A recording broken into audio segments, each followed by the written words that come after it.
የሴቶቹን ጡት ያዙ ይላሉ፣ ብልት ሳሙ ይላሉ።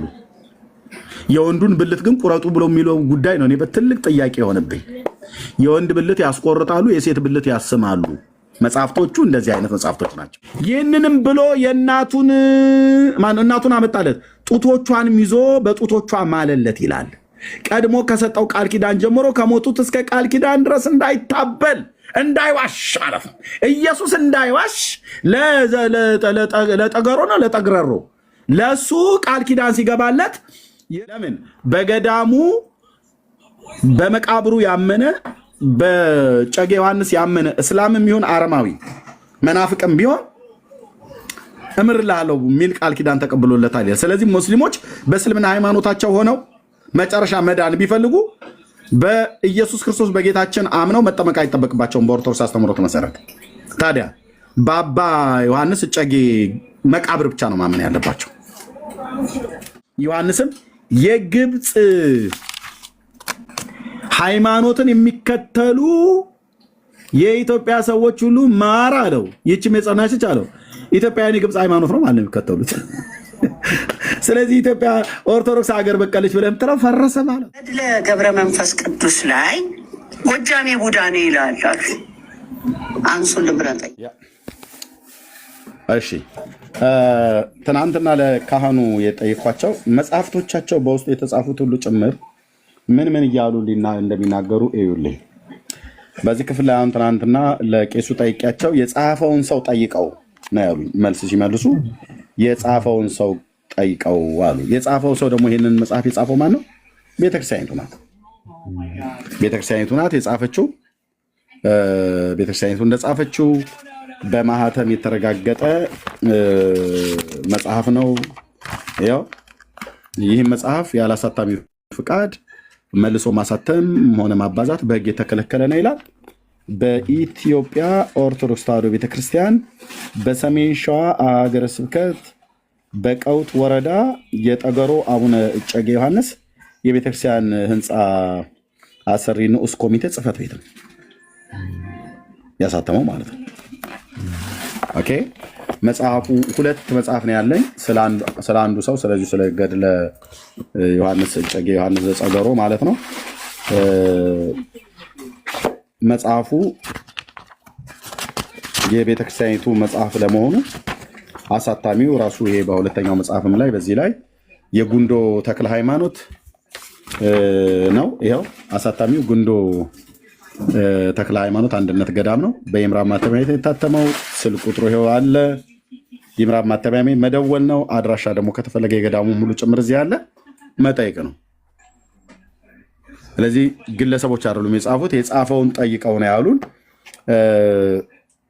አንድ ኦርቶዶክሳዊ አማኝ በመጽሐፍቶቹ እስካመነ ድረስ ጥያቄ ሲጠየቅ አይ ይህንንማ ጸሐፊውን ጠይቀው እንጂ እኔን ልጠይቀኝ አይገባም ብሎ ማለት የለበትም። ካለምን ማለት ነው በዚህ መጽሐፍት አላምንም እያለ ነው። ካላመነ ደግሞ ጥሩ ነው፣ እኛም አትመኑ ነው ብለን የምንለው በእንደዚህ አይነት መጽሐፍቶች እና በዚህ ክፍል ላይ ምን ይላል?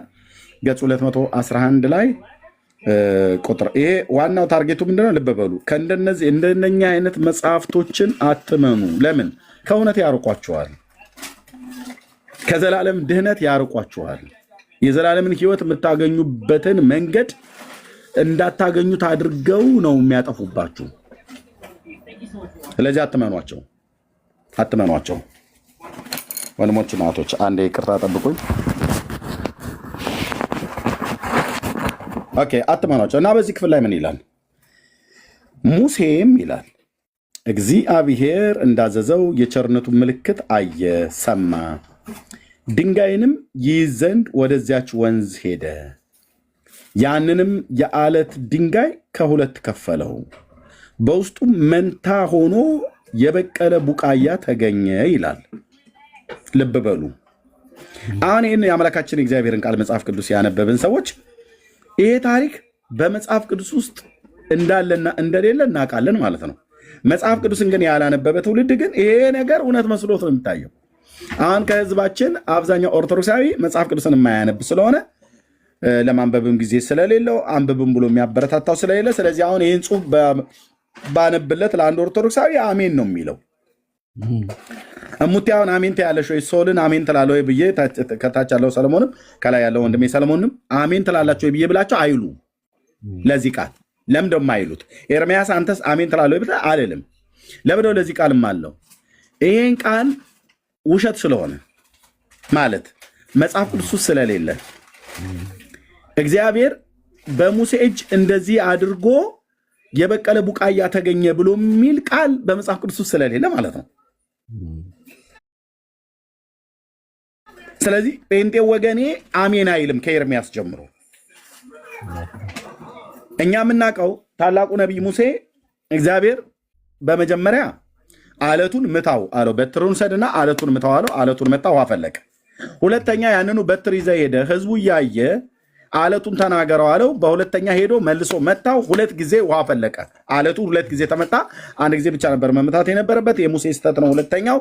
በዚህ ምክንያት ጌታ ተቆጣው። ስለዚህ አለቱ ሲመታ ውሃ ፈለቀ፣ ውሃ ፈሰሰ ነው የሚለው። ከአለቱ ቡቃያ ተገኘ የሚላል እንዴ? የቱ ጋር ነው እንደዚህ የተጻፈው? በሙሴ የትኛው መጽሐፍት ላይ ሊያሳዩን ይችላሉ? ይሄ ውሸት ነው ወንድሞች እናቶች። አየ የሚጽፉት ጽሁፍ ሲያልቅባቸው ጽሁፉን ከፍ ለማድረግ ተፈልጎ የሚጻፍ የሚጨማመር የሰው ስርዓት የሆነ ትምህርት ማለት ነው። ኦኬ እቀጥላለሁ። መጽሐፍ ዳሰሳ ነው እዚያ።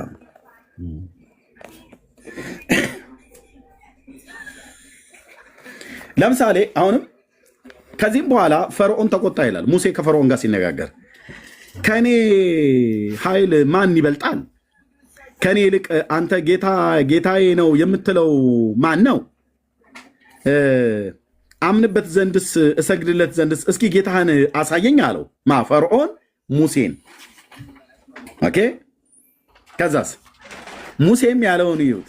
ሙሴ ኦርቶዶክስ እንዴት እንደምትዋሽ ማለት ነው። ሙሴም ጥሩ ነገርን ነገርከኝ፣ በእግዚአብሔር የባህሪ ልጅ ታምናለህን? ከምድር ውስጥ ብትደበቅ ዛሬ በጣም ታየዋለህ አለው። ሙሴ ለፈርዖን እንደዚህ አለው። የቱ ጋር እንግዲህ ሙሴና ፈርዖን የተነጋገሩት በዘጸአት መጽሐፍት ላይ ነው። ዘጸአት ደግሞ 40 ምዕራፍ አለው። 40ውን ምዕራፍ ቁርጥም አድርጌ ነው የበላሁት። አታምታታም ስለ ብራዘር እዚህ መጣህ። ስለዚህ ሙሴ ለፈርዖን እዚህ ጋር የቱ ጋር ነው የትኛው ምዕራፍ ላይ እንደዚህ ብሎ አለው?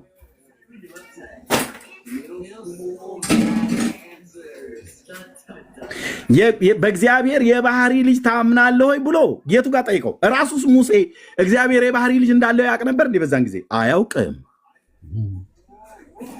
ይህንን እየተነጋገረ በነበረበት ሰዓት ላይ ተገልጦለታል። በኋላ ነው ስለ ክርስቶስ መከራ ብሎ የዕብራውያን መልእክት ጻፍ የጻፈው ማለት ነው። ለፈርዖን ግን እንደዚህ ብሎታል። እሺ ሙሴስ ቢያውቅ እሺ ነቢይ ስለሆነ ጌታ ገልጦለት ብለን እንላለን።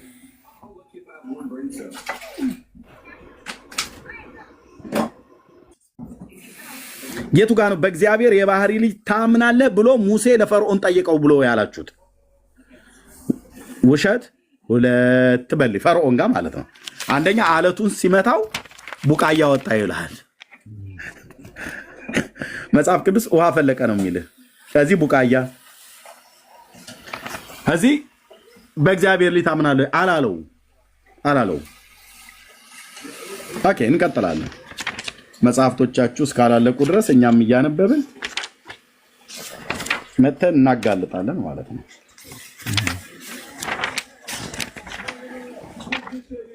ኦኬ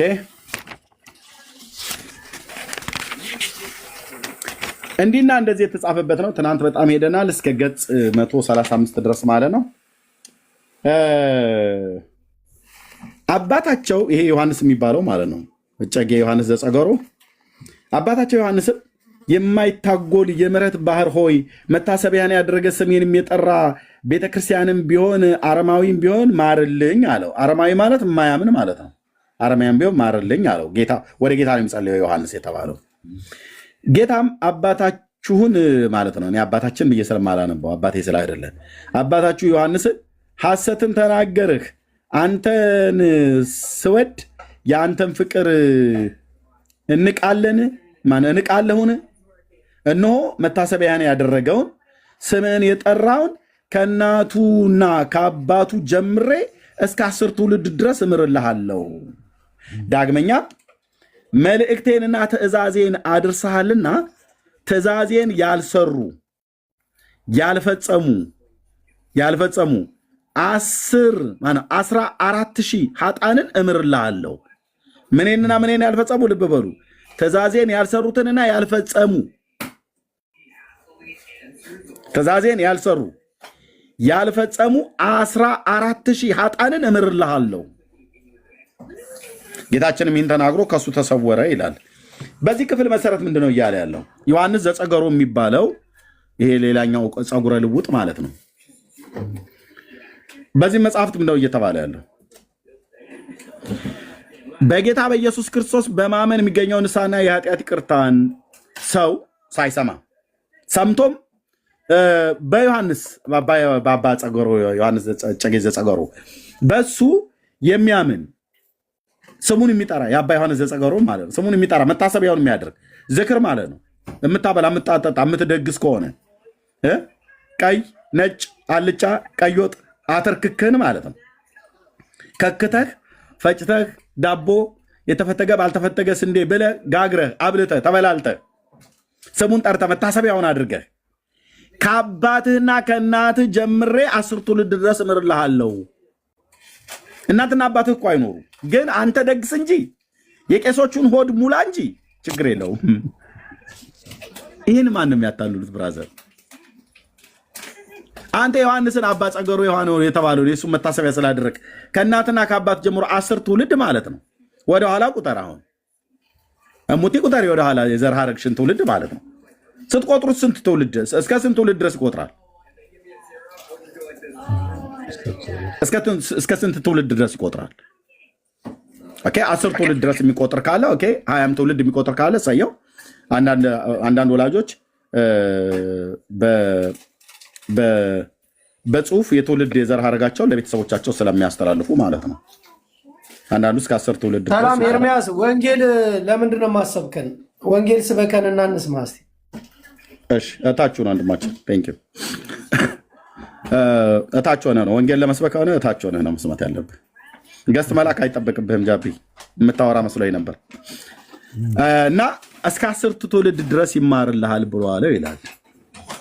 አሁን ይሄ ነገረ ድህነት ነው አይደለም? በኦርቶዶክስ ተዋሕዶ ቤተክርስቲያን ነገረ ድህነት ትምህርት ነው አይደለም? ይሄ ትምህርት ኢየሱስን ያመነ እንኳን 10 ትውልድ ይማርልሃል አልተባለም። ገብቷል? ኢየሱስን ስላመንክ 10 ትውልድ ይማርልሃል፣ 20 ትውልድ ይማርልሃል ተብሎ አልተባለም። ትውልድ ያለፈው ትውልድማ በቃ የኔ አሁን አያቴ ቅድመ አያቴ ጌታን አያውቁም እና ሲሆንና መጨረሻቸው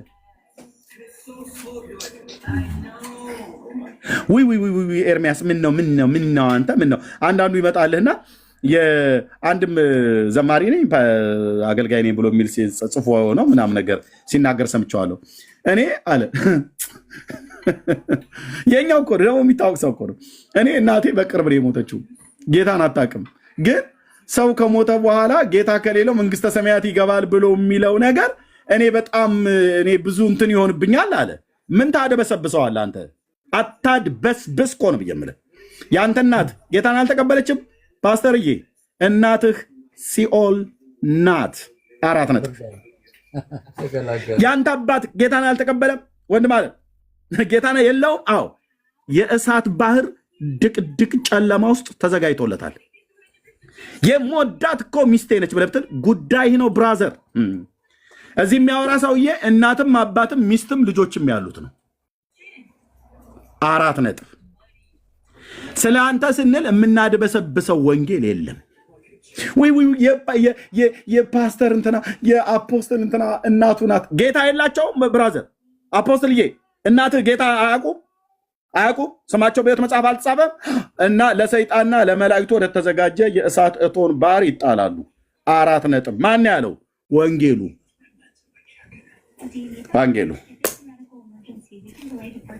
እና ሊጥመለመልልህ ጀመረ ማለት ነው። በጽሁፍ ነው በሆነ በቪዲዮ ነገር አይቸው እና እኔ እናቴ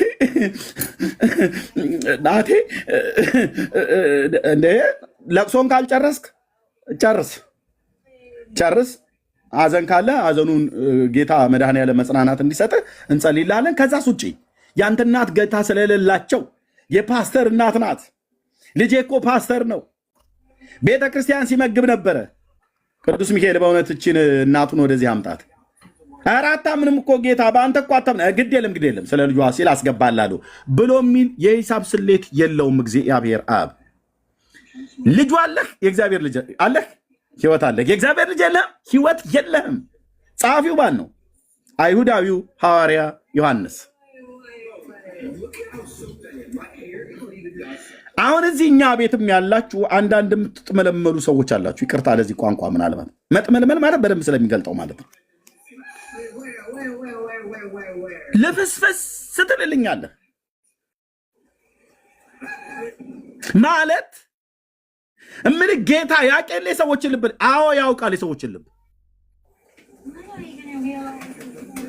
እናትህ እኮ አንተ በፊት ለፊት አይደለም በኋላ ይረዱኝ ጴንጤ አልሆንም ጌታን አልቀበልም ብለው እኮ ሲፎክሩ እኮ ነበር ቤት ውስጥ። እና ሳይሞቱ በፊት ንገራቸው ወንድም አለ። እውነቴን ነው ብዬ የምልህ ሳይሞቱ በፊት ንገራቸው። የመሰረተ ክርስቶስ ቤተክርስቲያን የመጀመሪያ ኢትዮጵያ ውስጥ ተካይ የነበሩ አባትና እናት ለምን አይሆኑም? ጌታ የላቸውም፣ ይጭራሉ ማለት ይሞታሉ። ከዛ ፍጻሜያቸው የእሳት ባህር ይሆናል። ኧረ እንደ ኤርሚ መሰረተ ክርስቶስ ቤተክርስቲያን ኮሪንቶን ለምን ሙሉ ወንጌል አትሆንም? ቃለ ሕይወትም ለምን አትሆንም? የቤተክርስቲያኑ ተካይና ቆርቋሪ ፈልፋይ ለምን አይሆኑም? ባለቤቱ ጌታ እንጂ እነሱ አይደሉም። የሚጠየቁት በእግዚአብሔር ልጅ በኢየሱስ ክርስቶስ አምነዋል ወይ ነው። አዎ እህቶችና ወንድሞች፣ አይ ስላልዳሩ ቤተሰቦች አዘንኩ ብቻ አይደለም። እህት ዓለም የሩታይ ነገሯቸው። ያመለጡ አምልጠዋል። ምንም ልረዳ አልችልም። ያመለጡ ሄደዋል ማለት በሞት ቀድሟቸው በሞት የተጠሩት ላይመለሱ ገብተዋል። እዛ ሚካኤል ልከ በክንፉ ጠቅሶ አወጣ የተባለ ገድለ ክርስቶስ ሰምራ ላይ እንደተወራ እንደዛ አይነት አርቲ ቡርቲ የሆነ ፖለቲካ እዛ የሚሰራ መስሎ ከሆነ በጣም ተታላል። በህይወት ሳሉ ጌታ ንገራቸው ነው እያልኩ ያለሁት። እጨጌ ዘጸገሩ ምን አለን? አንዴ በጡት ላይ ልሙት እያለ ይለምን ነበር ማርያምን። የጡት ነገር ተዉት ወገኖች፣ የጡት ነገር ባይነሳ ይሻላል።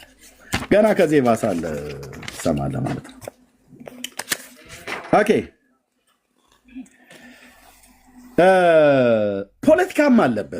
ፖለቲካም አለበት። በገጽ 145 ላይ ምዕራፍ 4 ክፍል 21 የሐሙስ ምንባብ ላይ ወደ ኢትዮጵያ ምድር እንደወጣ ይላል። ከየት ነው መጣ ብሎ የሚለው አንዴ ከፍልስጤም ነው ይላል፣ አንዴ ከኢየሩሳሌም ነው ይላል። ፍልስጤምና ኢየሩሳሌም አለየም። በፍልስጤም አውራጃ በምትሆን ሳሬራ በምትባል መንደር ነው የተወለደው ብሎ ይላል። አንዴ ደግሞ ከኢየሩሳሌም አውራጃ የምትሆን ከሳሬራ ነው ብሎ ይላል። ሁለቱ መጽሐፍ ማለት ነው። ሁለቱ ስለ አንድ ሰው ነው የሚናገረው።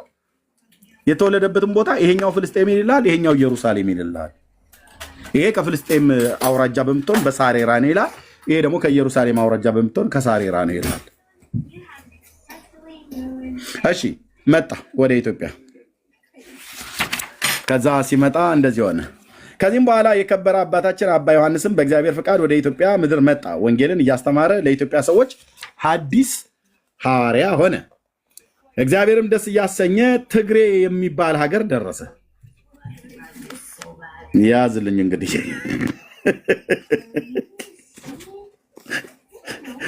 ቀጥሎ ለሚነሳው ነገር እኔ የለሁበትም። የተጻፈን ብቻ ነው የማነበው። የተጻፈን ብቻ ነው የማነበው። አንዳንድ ቦታ ላይ ራሴው ካልዘለልኩት በስተቀር አንብቤዋለሁ እንዳለ ነው ቆርጥሜ ያነበብኩት። ደረሰ ዲግ ከዚያም ከመተሎሚ ዘንድ አባ ዮሐንስ አባ ተክለ ሃይማኖትን አገኘው። አባ ተክለ ሃይማኖት የተባለው ማን ነው? እግሩ ተቆረጠ የተባለው ጻድቁ ተብሎ የተባለው ማለት ነው። እግሩ የተቆረጠበትስ ምክንያት ይሄ መጽሐፍ ዘርግፎ ይናገረዋል። የተክልዬ እግር ተቆረጠ ብሎ ያሉን ለኢትዮጵያ 7 ዓመት ሲጸልይ ነው አይደል? እስከ ዛሬ ድረስ አየሩን የያዙት። እዚህ ግን እግሩን የቆረጠው ግለሰብ አለ። ምንድን ነው እያወራህ ያለው ኤርሚያስ? አይ እግሩን የቆረጠ ሰውዬ የራሱ እግር ተቆርጦ በአሰቃቂ ሞት ገለውታል። ክብር ይግባውና አልልህም።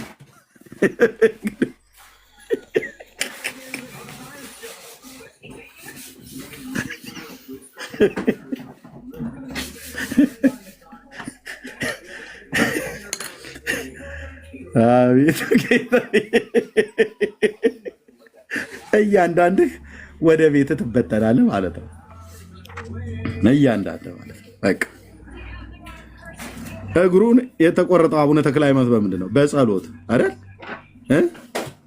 ሲጸልይ አይደል? ለእኛ ሲያነባልን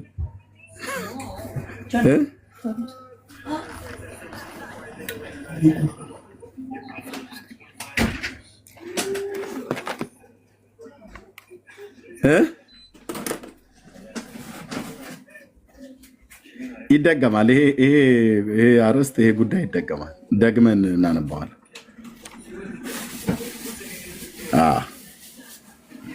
ኦኬ። ሁለተኛውም የመተሎሚ ምንደኛ ቀፈረ ውድምን አገኘው። መተሎሚም አባ ተክለ ሃይማኖትን ጠራው። እኔ ሀገሬ ትግሬ ሲሆን አንተ ግን የአማራ ሰው ነህ። ሀገሬ ልታጠፋ መንግስቴንም ልትቀማ ማን አንድ አደረገህና መጣህ አለው ይላል። በትግሬዎቹና በአማሮች መካከል ድሮም ጀምሮ የመጠፋፋት አይነት ነገር እንዳለ ይናገር። ፖለቲካን የሚያወራው ማለት መጽሐፉ።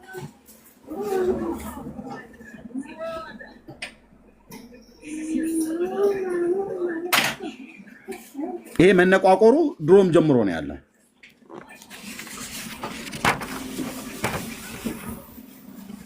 እሺ እና እዛ እየተነጋገሩ እያሉ ከንጉሱ ጋር አባታቸውም ተክለ ሃይማኖት የመጀመሪያ ስሜ ፍስሐ ጽዮን ሲሆን እግዚአብሔር የሰጠኝ የኋላ ስሜ ተክለ ሃይማኖት ነው ሲል መለሰለት ለንጉሱ ለመተሎሚ ማለት ነው። ኦኬ። አንዳንዱ እንዳልኳችሁ ዘለዋለሁ ለሀገራችን ደህንነት ሲባል ማለት ነው። ቁጥር 16 መተሎሚም አንተ አስማተኛ ስትሆን በስራይ መዳንን ታውቃለህ። የአማራ ሰዎች በስራ ይህንን የሰደዱህ ክፉ መነኩሴ ሀገሬ ልታጠፋ መንግስቴ ልታጠፋ ከዚህ መጣህ አለ ይላል። መተሎሚ የሚባለው የትግራይ ክፍል አገረ ገዢ የነበረው ማለት ነው። መተተኛና ስራይ ብሎ የሚለው ማን ነው? አባ ዮሐንስ ዘጸገሮን። ከየት ነው የመጣህ ብሎ ይላል። ከአምሃራ ሰዎች። ይሄ ፖለቲካ ነው? ፖለቲካ አይደለም ወንድሞች እናቶቼ።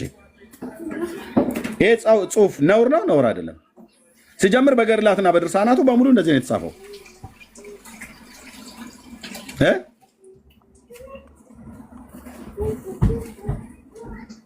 ነው አይደለም?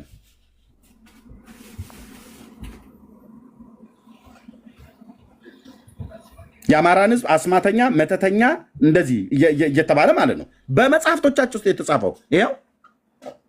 ይሄ በጣም ነውር የሆነ መጽሐፍ ነው። ነውር የሆነ ጽሁፍ ነው። ድብን ያለ ፖለቲካ ማለት ነው።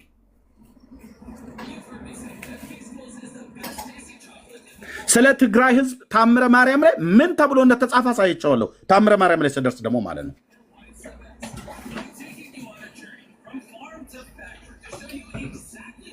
እንዴ ቢያንስ ጻፍን እንኳ ያሉ ሰዎች ትውልዱን ሊያከብሩ ይገባል። አንዳንዱ ይቅር ወንድሞቼ፣ አንዳንዱ ልቶ በእውነት ልቶ፣ አንዳንዱ ይተው። አረ ይተው፣ ግድ የለም ልበሰፊ ነውና ይተው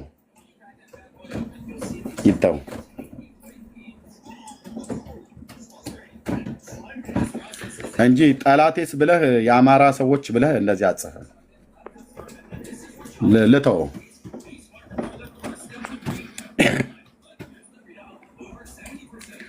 እሺ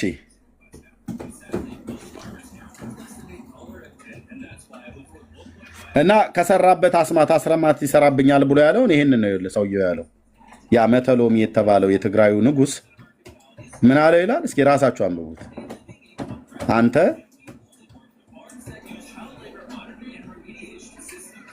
የትግርኛ ቋንቋ ነው ይሄ ቋንቋ።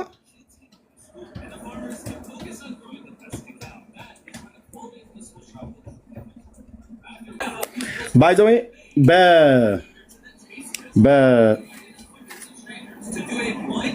በዚህ መጽሐፍት ውስጥ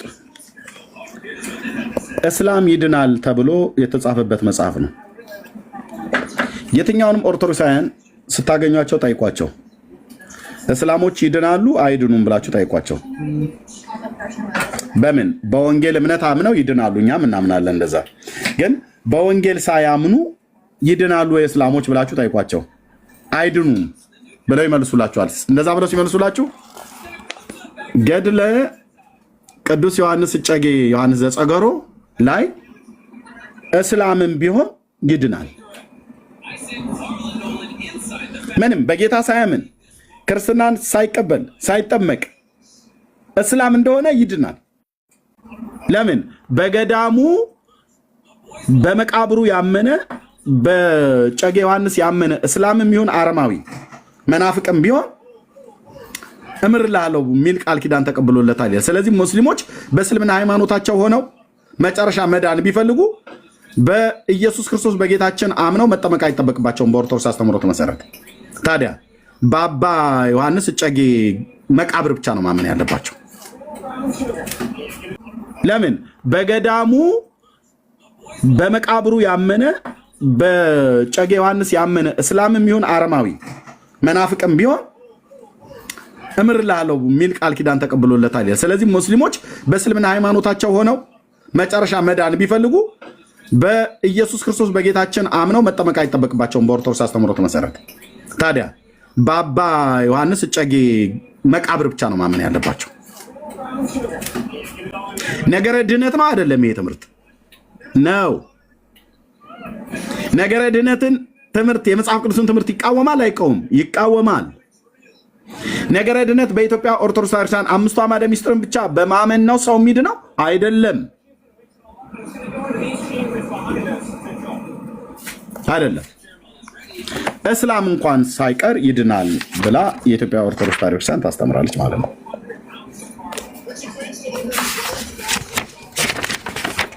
አለ ይህን መጽሐፍ ሊያስተባብል የሚችል አለ ወይ? ከኦርቶዶክስ ወገቡን የታጠቀ ለቤተ ክርስቲያኔ መልስላታለሁ ነገሩ አንተ እንደምትለው አይደለም ብሎ የሚል ሰው ካለ ይምጣ። መጽሐፉ ስላለ እናነባዋለን፣ ይተረጉምልናል ማለት ነው። ትርጉም አያስፈልግም ግን እናነባዋለን።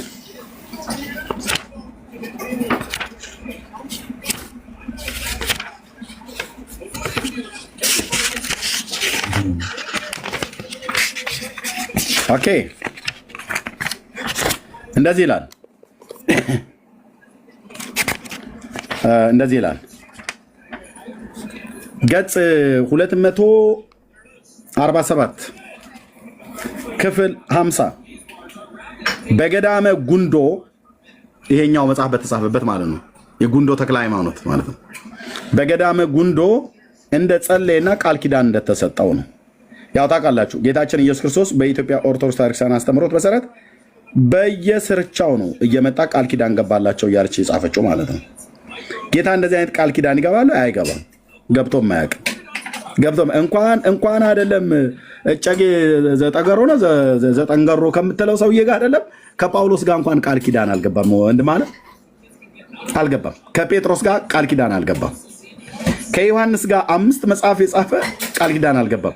14 መልእክት የአዲስ ኪዳን ግማሽ መጽሐፍን ከጻፈው ከቅዱስ ጳውሎስ ጋር ስምን የጠራ መታሰቢያን ያደረገ ዝክርን የዘከረ ህንፃ ቤተክርስቲያን በስም ያሳነጸ ጧፍ፣ ጣን፣ ዘቢብ፣ ዣንጥላ ለቤተክርስቲያን የሰጠ በእውነት በማትጠፋው ቃል ኪዳኔ እምርለታለሁ ብሎ አላለም። አይልም። እግዚአብሔር ከ3 ግለሰቦች ጋር በግለሰብ ደረጃ ከ3 ግለሰቦች ጋር ቃል ኪዳን ገብተዋል። ዓለም ከተፈጠረ ዘመን ከተቆጠረ ጀምሮ ማለት ነው። 3 ቃል ኪዳን ከ3 ግለሰቦች ጋር ገብተዋል። እነሱም ከኖህ ከአብርሃምና ከዳዊት ጋር። ከዚህ ውጭስ የለም በግለሰብ ደረጃ ቃል ኪዳን የተገባለት። ኦኬ እንደ ህዝብ ከዚህ ምድር ከዚህ ፕላኔት እንደ ህዝብ እንደ ኔሽን እስራኤል ከሚባለው ህዝብ ጋር 2 ጊዜ ኪዳን ገብቷል። ብሉይ ኪዳንና አዲስ ኪዳን ማለት ነው። እንደ ህዝብ ከእስራኤል ጋር 2 ጊዜ፣ እንደ ግለሰብ 3 ጊዜ ከኖህና ከአብርሃም ከዳዊት ጋር። ከዛስ ውጪ ከማንም ጋር አልገባም። ከማንም ጋር ከሳሙኤል ጋር ቃል ኪዳን አልገባም። ከኢሳያስ ከኤርሚያስ ከሕዝቅኤል ጋር ቃል ኪዳን አልገባም። ከዳንኤል ጋር ቃል ኪዳን አልገባም። ከሶፎንያስ ከሐጌ ከአሞጽ ከሆሴ ጋር ቃል ኪዳን አልገባም። ከአብዲዩ ከዮናስ ከእምባቆም ከሶፎንያስ ከዘካርያስ ጋር ቃል ኪዳን አልገባም።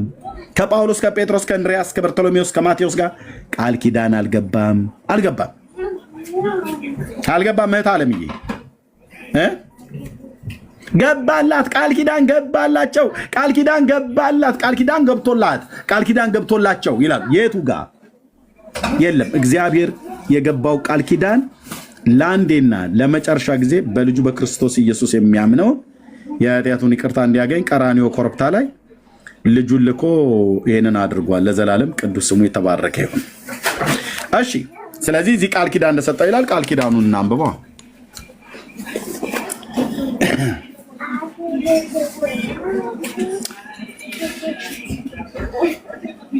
ምን አለው? ይህንንም በትጋት ሲለምን ይላል። ማንን ነው የሚለምነው? ጌታችን ኢየሱስ ክርስቶስን ማለት ነው። ማን ነው ለማኙ? ዘጸገሮ ሲለምን ቆይ አንዴ ሚዩት ያላረገ ሰው አለ። እሺ ፕሊዝ ሰለሞን ነው። ኦኬ ችግር የለው። እታች ረድረሽ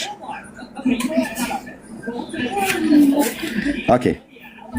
ይህንንም በትጋት ሲለምን ይላል። ማን ነው ለማኙ? አባ ዮሐንስ ዘጸገሮ የሚባለው ምንድነው የሚለምነው? ቃል ኪዳን እንዲገባለት ጌታን እየለመነው ነው። እና ሲለምን ጌታችን ለአባታችሁ ዮሐንስ ታየውና እንዲህ አለው፣ ሐዋርያዬ ያደረግኩ ወዳጄ ዮሐንስ ሆይ። ምን ያደረግኩ?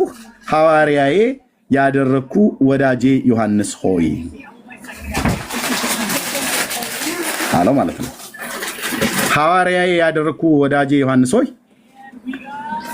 ሰላም፣ ፍቅር፣ አንድነት ለአንተ ይሁን። ማነው ተናጋሪው? ጌታችን ኢየሱስ ክርስቶስ። በገድልና በትዕግስት እስከ ዛሬ ድረስ አላሳፈርከኝም። ማን ነው ባዩ? ጌታችን ኢየሱስ ክርስቶስ። ከዚህ ፍለስና በክንፍ ወደ ደመና ውጣ፣ የምድርን ዳርቾቿን ትዞር ዘንድ እስክልክ ድረስ ስምህን የጠራ መታሰቢያህን ያደረገ በቃል ኪዳንህም የታመነ ዋጋውን በመንግስተ ሰማያት እሰጠዋለሁ። ማን ነው ባዩ? ጌታችን ኢየሱስ ክርስቶስ። ማን የጻፈው? የኢትዮጵያ ኦርቶዶክስ። አባታቸው ክርስቲያንም ቢሆን ያልተጠመቀ አረማዊ አሕዛብ ማለት ነው። ያልተጠመቀ አረማዊም ቢሆን በምድር ላይ ስሜን የጠራ መታሰቢያን ያደረገ እስከ ስንት ትውልድ ትምርልኛለህ አለው። ጌታችንም እስከ 10 ትውልድ እምርልሃለሁ አለው። ከዚህም የሚበዛ ስለ ድንግልናህና ንጽህናህ የክረምት ነጠብጣብን ያህል የኃጥአንን ነፍሳት ከደይን በቅንፍ ከሞት አወጣልሃለሁ አለው። ጌታችንም ይህን ተናግሮ ወደ ሰማይ ያረገ ይላል። ስለዚህ አሁን እስከ 10 ትውልድ እንዲማር ከተፈለገ በኢትዮጵያ ኦርቶዶክስ ታሪክሲያን ኢየሱስን አይደለም ማመን ያለብህ። እስከ 10 ትውልድ እንዲማር መጠመቅም አይደለም የሚያስፈልግህ። ምንድነው ማድረግ ያለብህ? የአባ ዮሐንስ ዘጸገሮ ነው። ዘጸገሮ የሚባለው ሰውዬ የመቃብሩን አፈር መጠግረር ነው ያለብህ ማለት ነው። ይሄ ነው እንደዚህ ነው ተብሎ የተጻፈው።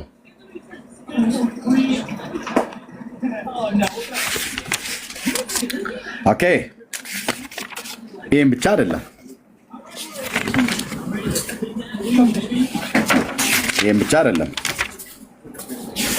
ይህን ቃል ኪዳን ስለገባለት ብላ ጠራለች ቤተክርስቲያኒቱ። ይህን ቃል ኪዳን ስለገባለት በቃል ኪዳኑ ያመኑ ያልተጠመቁ ሰዎች ሁሉ ጭምር ሰጠው ይላል። ደግሞ ማለት ነው በገጽ 257 ላይ ምን ይላል? ጌታችንም አባ ዮሐንስን እንዲህ አለው፣ ወዳጄ ዮሐንስ ሆይ አንተ ከዚህ ዓለም በእውነት ያገለገልከኝ አገልጋይ ታማኝ ነህና ፍቅር አንድነት ለአንተ ይሁን። እኔና ወተትን ማርንም የምታፈስ ከበረድ የምትነጣ ሀገር አወርሳለሁ። አባታቸውም እንዲህ አለው፣ ይህችን ደብርህን የምትሆን የጉንዶን ደብር ባርካት የተቀደሰ ትሆን ዘንድ። ጌታችንም አባ ዮሐንስን እንዲህ አለው፣ ስምህን የጠራ መታሰቢያን ያደረገውን እምርልሃለሁ፣ በመንግስተ ሰማያትም 100 እጥፍ አስቡን እስኪሰጥ ድረስ የክርስቲያን ማደሪያ የምትሆን ገነትን አወርሰዋለሁ። አባታቸውም እስከ ስንት ትውልድ ድረስ ትምርልኛለህ አለው። ጌታችንም እስከ 10 ትውልድ እምርልሃለሁ፣ ከአንደበቴ የወጣው ቃሌ እንዳይታበይ በራሴ ምያለሁ። አባታቸውም ዮሐንስ የግብፅን ሃይማኖት የሚከተሉ የኢትዮጵያ ሰዎች ሁሉ ማርልኝ፣ ሰዎችን ሁሉ ማር አለው። ይህችም የጸናች ናት። አየህ፣ የማንን ሃይማኖት የሚከተሉ ኢትዮጵያውያን? ጌታችንም እስከ 10 ትውልድ እምርልሃለሁ አለው። ከአንደበቴ የወጣ ቃሌም እንዳይታበይ በራሴ ምያለሁ አለው። ከዛ አባታቸው፣ እኔ አባታችን ብዬ ስለማልጠራው ማለት ነው፣ አባታቸው ዮሐንስም የግብፅ ሃይማኖትን የሚከተሉ የኢትዮጵያ ሰዎች ሁሉ ማር አለው። ይህችም የጸናች አለው። ኢትዮጵያውያን የግብፅ ሃይማኖት ነው ማለት ነው የሚከተሉት። ስለዚህ ኢትዮጵያ ኦርቶዶክስ ሀገር በቀለች ብለህ የምትለው ፈረሰ ማለት ነው። ፈረሰ ማለት ነው። የእናንተ ከውጭ ነው የመጣው፣ የእኛ ግን ሀገር በቀል ነው ስትል የነበርከው የግብፅን ሃይማኖት ነው የምትከተሉት። ይሰማል? እዛ ማዶ ያላችሁ ሰዎች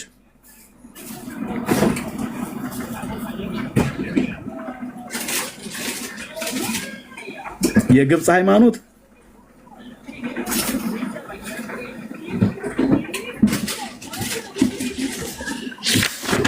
ተናግረን እኮ ነበረኛ።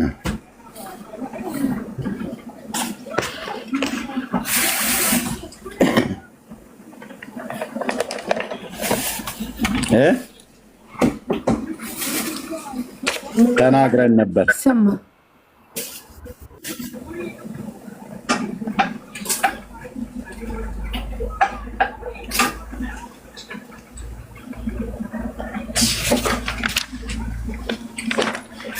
ስለዚህ ኢትዮጵያውያን የማን ሃይማኖት ነው የሚከተሉት? የግብፅን ሃይማኖት ነው የሚከተሉት።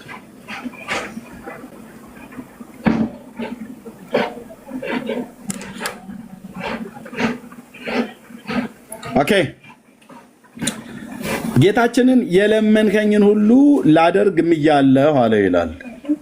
እዚህ ጋር አንድ ታሪክ ያስታውሰኛል። በዚህ መጽሐፍ ላይ የኢትዮጵያን ሰዎች ሁሉ ማርልኝ ብሎ ሲለው አቦ ከግብፅ ሀገር ነው የመጣው። ባይዘው እንዴት ታሪኩ እንዴት ይገናኛል? አንተዬ እግዚኦ እግዚኦ እግዚኦ እግዚኦ። ኦኬ፣ ይሄም ከግብፅ ሀገር ነው የመጣው። ግብጣዊ ነው።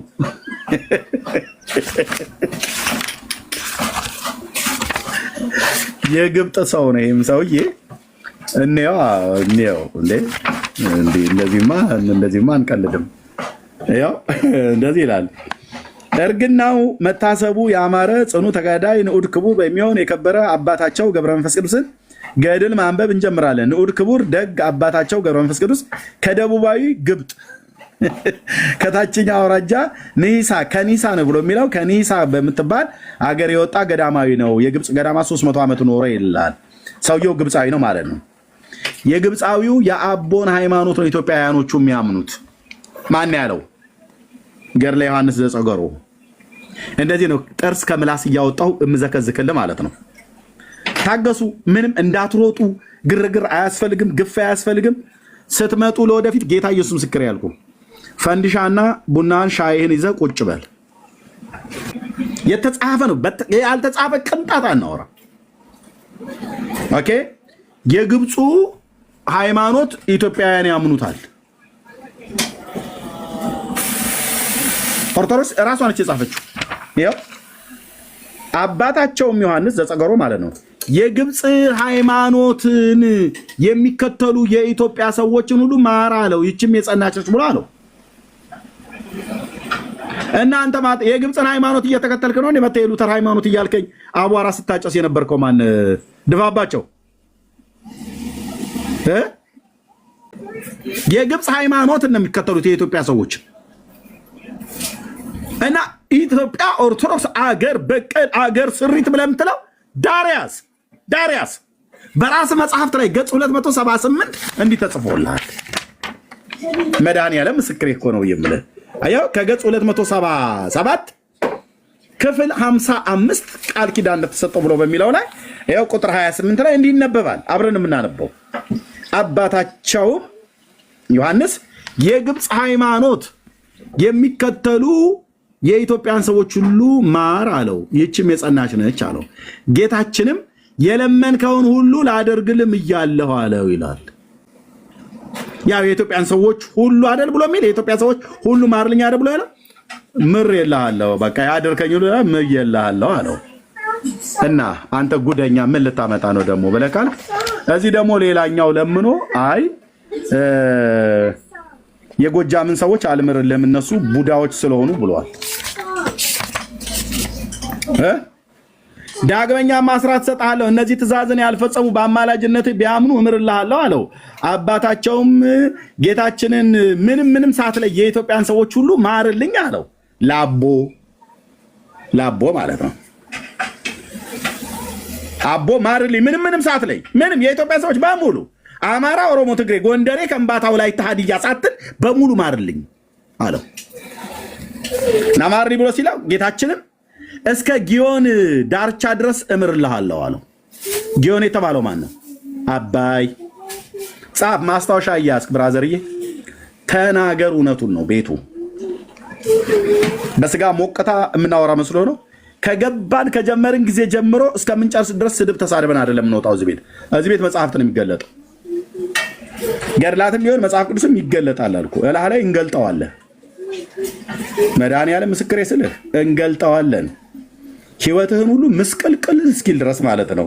የምትኮራባቸው መጽሐፍቶች አፍረህባቸው አንገት ደፍተህ ትወጣለህ። እሺ አባቶቼ ብለህ የምትላቸው ጻድቃኖች እየተመረመሩ እኮ ነው። ጥርስ ከምላሳቸው እያወጣን እየመረመርን ነው። ምንም በእርጋታ ማለት ነው። በእርጋታ ምንም ላብ በላብ አንሆንም።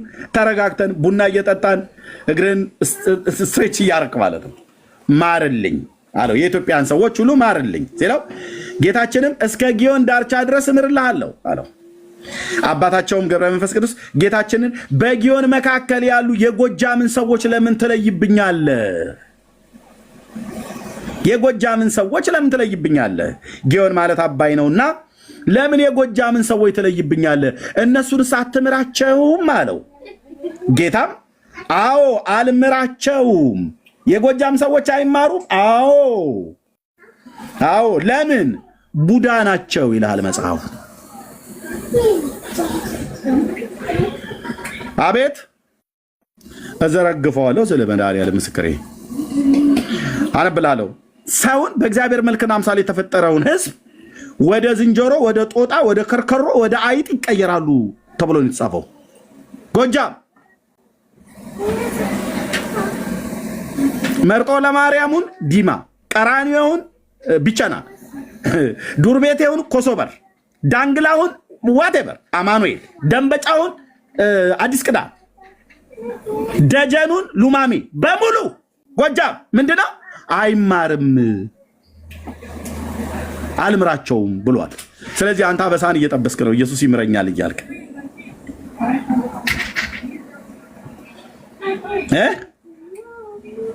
ኑስኪ ግቡ አስተባብሎ ኦርቶዶክሳውያን አስተባብሉ። እኔ የምልህ ጥያቄ ያለን እዚህ ጋር የጎጃምን ሰዎች ማርልኝ ብሎ ሲለው ማነው? የኢትዮጵያን ሰዎች ማርልኝ ብሎ ሲለው ከጎጃም ሰዎች በቀር ሌሎቹን ምራቸዋለሁ ብሎ አለ። እዚህኛው ላይ ግን ዮሐንስ ዘጸገሮ ደግሞ የኢትዮጵያን ሰዎች ሁሉ ማርልኝ ብሎ ሲለው ጌታችን የለመንከውን ሁሉ ላድርግ ምዬልሃለሁ ብሎ አለው ይላል። ማለት ልዩነት ሳያደርግ እንደማረለት ተደርጎ እዚህ ጋር ተጽፏል። እዚህኛው ላይ ግን ልዩነት ተደርጎ የጎጃምን ሰዎች ጥያቄ ውስጥ ከተዋል ማለት ነው።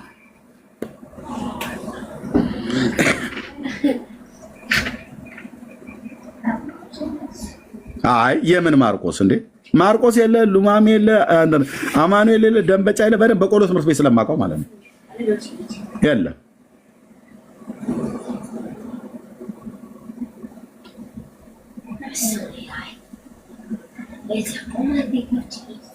ማን ነው? ዘመን ካሳ የሚባል ማን ነው ያለው? የት አለ? ማን ነው አስገባው ብላችሁ አላችሁ? ሰው አለ መግባት የሚፈልግ? እሺ መግባት የሚፈልግ ሰው ካለ ገስት ይላክልኝ፣ አስገባዋለሁ። ከገስት ላይ ያላችሁ ሰዎች ወረዱ ፕሊስ። እኔ ምንም ላትሰሩ ገስት የምትልኩ ሰዎች ለምን እንደሆነ አይደሉ።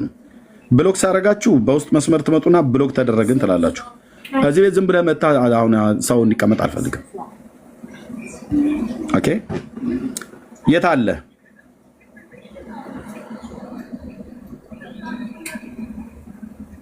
የት አለ? እገባለሁ ብሎ ያለው ሴት አለ?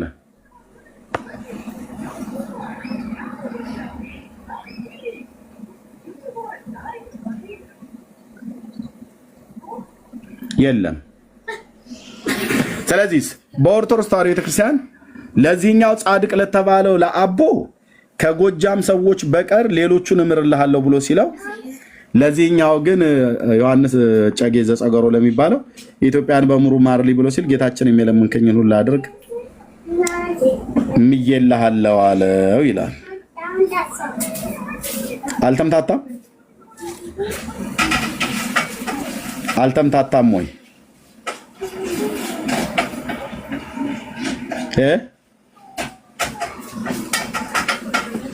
እነዚህን መጽሐፍቶች እርስ በርሳቸው የማይስማሙ መጽሐፍቶች ይዘው ሲያበቁ በጌታ በኢየሱስ ክርስቶስ እመኑና ከዘላለም ጥፋት ዳኑ፣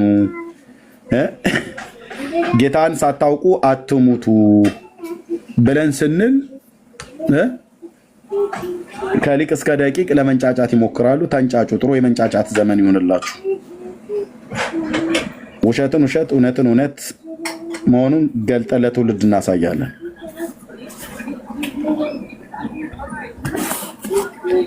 ስራ ያበዛሉና አልምራቸውም ብሎ አለው።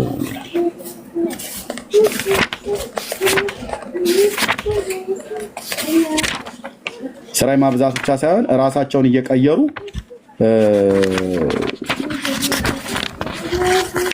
ወደ እንስሳነት ይቀየራሉ። ማን ያለው? የጎጃም ሰዎች። አንድ ቪዲዮ ላሰማችሁ። እዚህ ጋር አንድ በዚህ ጉዳይ ላይ የተናገሩ የጎጃም ሊቃውንት፣ በተለይ ቅብአት የሚባለው ጎጃም ውስጥ አሁን አዲስ ጳጳስ ሁሉ ሾሟል። ፓትሪያርክ ማለት ነው።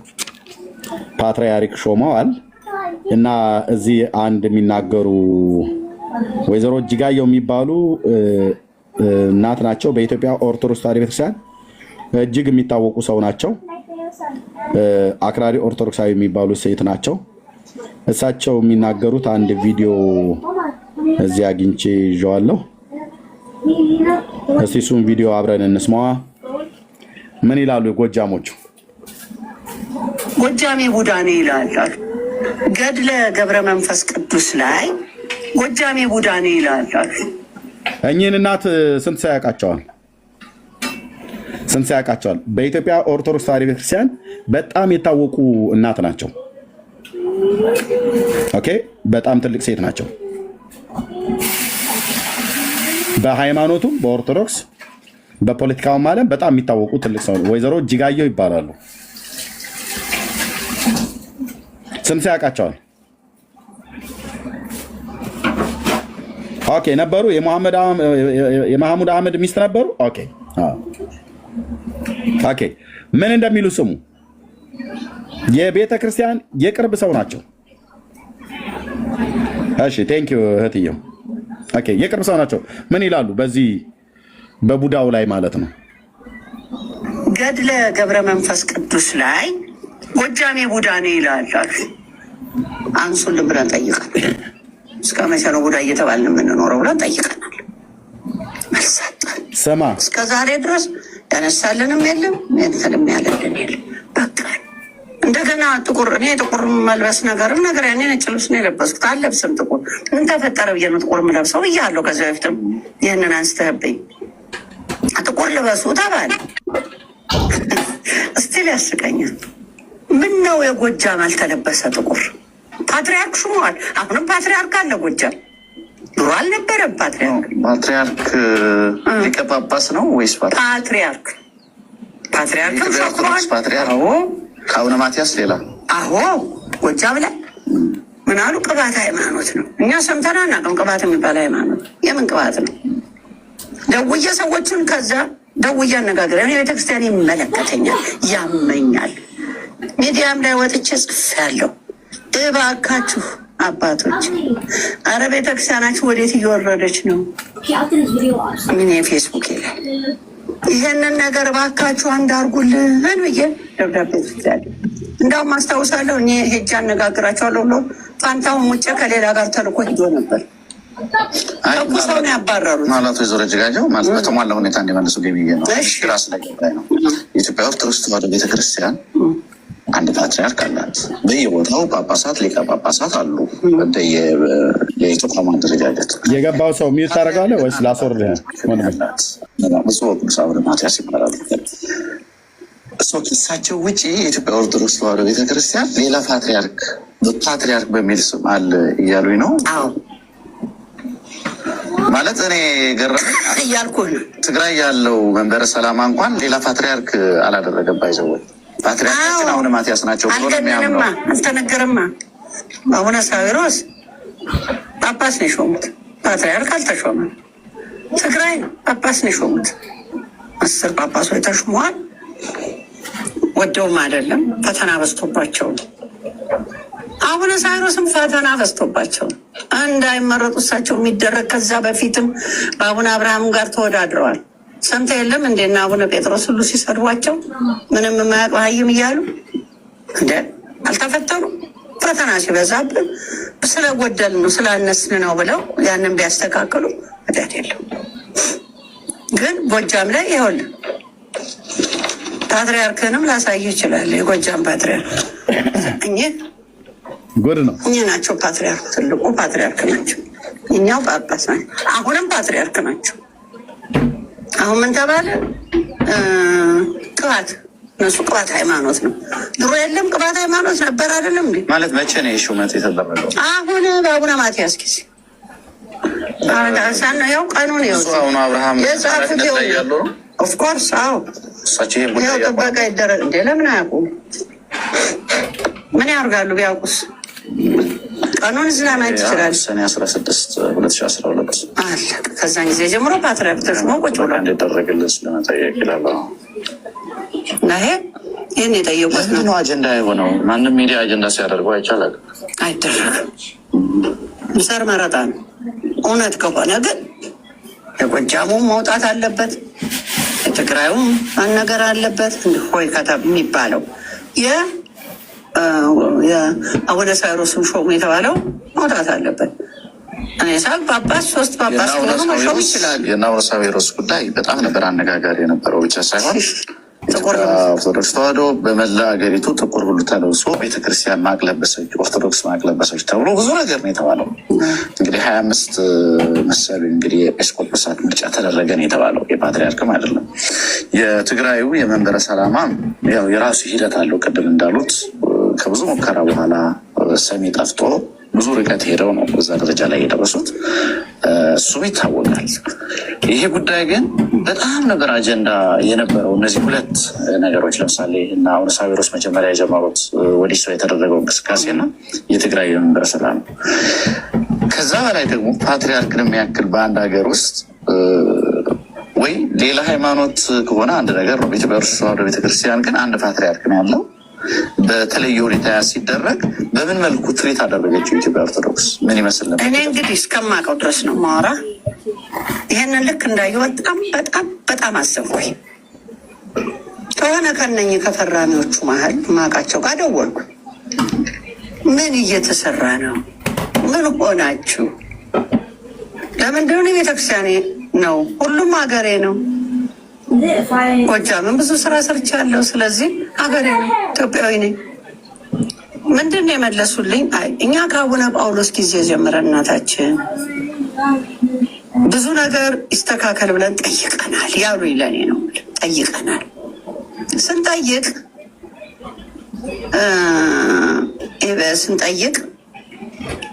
እስቴሉ እንትኑ ሁሉ ሰጡኝ። አንቀጹን ምኑ እንደውም ይዤ መምጣት ነበረብኝ። እሱ ነው ገድለ ገብረ መንፈስ ቅዱስ ላይ ጎጃሜ ቡዳ ነው ይላል አሉ።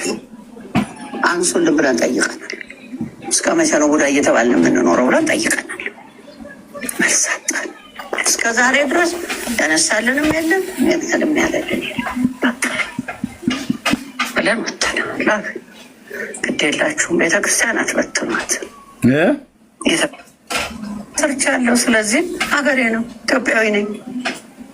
ምንድን ነው የመለሱልኝ? አይ እኛ ከአቡነ ጳውሎስ ጊዜ ጀምረን እናታችን ብዙ ነገር ይስተካከል ብለን ጠይቀናል ያሉ ለእኔ ነው ጠይቀናል።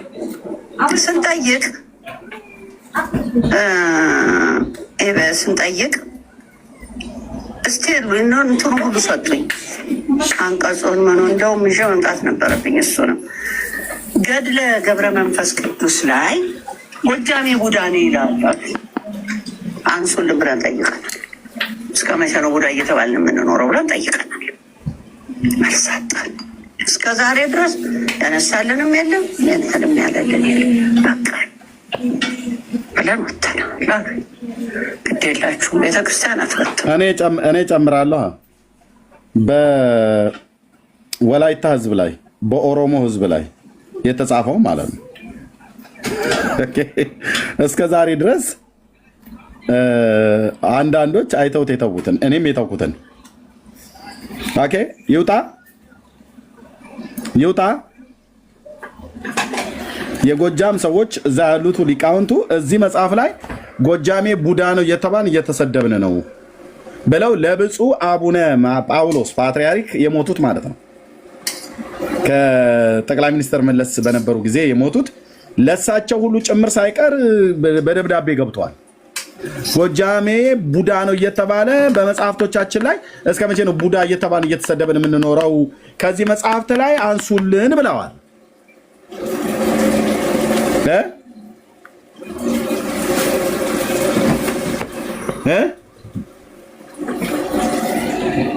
ወይዘሮ እጅጋየሁ ናቸው የሚናገሩት።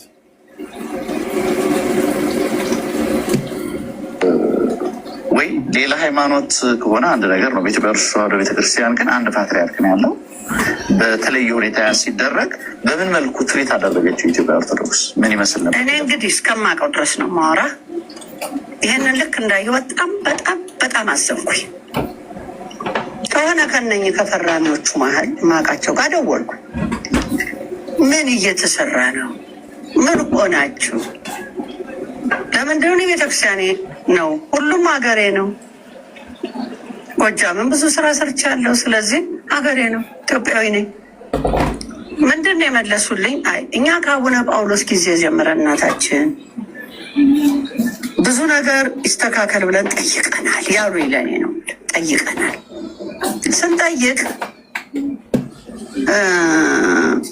ስንጠይቅ እስቲ እንትኑ ሁሉ ሰጡኝ።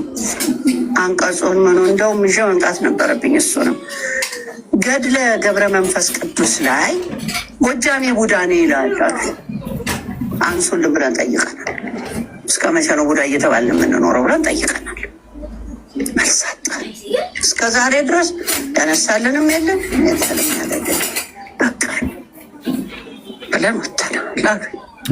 ግድ የላችሁም ቤተክርስቲያን አትበትኗት። ለዚህ ነው ጎጃም ላይ አዲስ ሃይማኖት የተጀመረው ማለት ነው። ቅባት ብሎ የሚለው ከኢትዮጵያ ኦርቶዶክስ ተዋሕዶ ቤተክርስቲያን ራሱን ችሎ የወጣ ፓትርያርክ ሾመዋል። ባይዘዌ ልብ በሉ። ፓትርያርክ ማለት ልክ እንደ ብፁዕ አቡነ ማትያስ ማለት ነው። በአንድ ሀገር ውስጥ ሁለት ፓትርያርክ መኖር የለበትም። የብፁዕ አቡነ መርቆሬዎስ አሜሪካ ሀገር የነበሩት ጠቅላይ ሚኒስትር አብይ ወደ ኢትዮጵያ ያስገባቸው አሁን በባለፈው የሞቱት ማለት እሳቸው ሳይሞቱ ነበር። ያው ፖለቲካውም ጭምር የተበጠበጠ ስለሆነ ጳጳስ ሳይሞት ነበር ጳጳስ የተሾመው እና ብፁዕ አቡነ መርቆሬዎስ በሕይወት እያሉ እሳቸው ለደርግ ያደላሉ ተብሎ ወያኔ ኢህአዴግ በመጣ ሰዓት ላይ ብፁዕ አቡነ መርቆሬዎስ በነ ጠቅላይ ሚኒስትር ታምራት ላይኔ በኢህአዴግ ማለት ነው ደብዳቤ ከስልጣናቸው ላይ ተባረሩ። እሺ ፖለቲካ ውስጥ ማለት ነው። ብፁዕ አቡነ መርቆሬዎስ በዚህ ምክንያት ነው ተሰደው ወደ አሜሪካ ሀገር የገቡት። በዚያን ጊዜ ጠቅላይ ሚኒስትሩ ታምራት ላይኔ ነበር፣ ፕሬዚዳንቱ መለስ ዜናዊ ነበር። ተባረው ገቡ ማለት ነው። እሳቸው በህይወት እያሉ ሳይሞቱ ነው ብፁዕ አቡነ ጳውሎስ በስልጣን ላይ የተቀመጡት ማለት ነው። ኦኬ ይህን ምን ያሳያል? ይመጡና እዚህኛ ጋር ሐዋርያዊ ሰንሰለቷን ጠብቃ ከመንበረ ማርቆስ ሐዋርያዊ ሰንሰለቷን ጠብቃ የመጣች ቅድስት ቤተክርስቲያን ይለዋል። እውነት? አዎ እንዴታ ይለዋል። ምኗን ጠብቃ? ሐዋርያዊ ሰንሰለቷን ጠብቃ። ቅዱስ ጴጥሮስ ለመንፈሳዊ ልጁ ለማርቆስ፣ ማርቆስ ደግሞ ከዛ እያለ መጥቶ አሁን ብፁዕ አቡነ ማትያስ እጅ ላይ ያለው የፕትርክና ስልጣን የሐዋርያቱ ስልጣን ነው ይላል። እውነትህን ነው። እኔ ፊት አታምታታም ወንድም ማለት የፖለቲካ እጅ የገባበት ፕትርክና ሁሉ ጭምር ነው። በብፁዕ አቡነ ማትያስ ብቻ ነው የጀመረው አይደለም። በብፁዕ አቡነ ጳውሎስ ብቻ ነው የጀመረው አይደለም። በብፁዕ አቡነ መርቆሬዎስ ብቻ ነው የጀመረው አይደለም። የተገደሉትስ ጳጳስ ብፁዕ አቡነ ቴዎፍሊዮስ በጳጳሳቱ ትእዛዝ አይደል የተፈረሙት? ማነው ተፈርሞ የተገደሉት የተረሸኑት? በደርግ በመንግስቱ ማለት ነው። እናስ ቆንጅዬ ፖለቲካ ሁሉ ጭምር እጁ ያለበት ነው ማለት ነው። እና ተመጣና እኛ ቀጥታ የሆነች ሐዋርያዊ ቅብብሎሿን ይዛ ስትወርድ ስትወራረድ የመጣች ቤተክርስቲያን የሐዋርያቱ በትር ስልጣኑ እኛ ጋር ነው። በዛ አይመረ መንፈስ ቅዱስ እያለ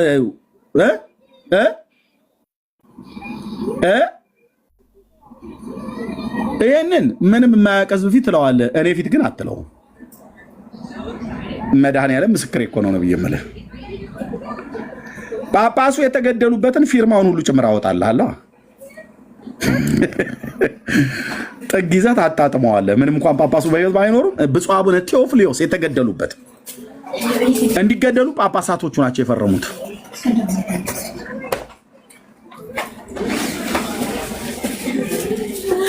እና ፖለቲካውን የሚዘውረው ነው ብዬ የምልህ።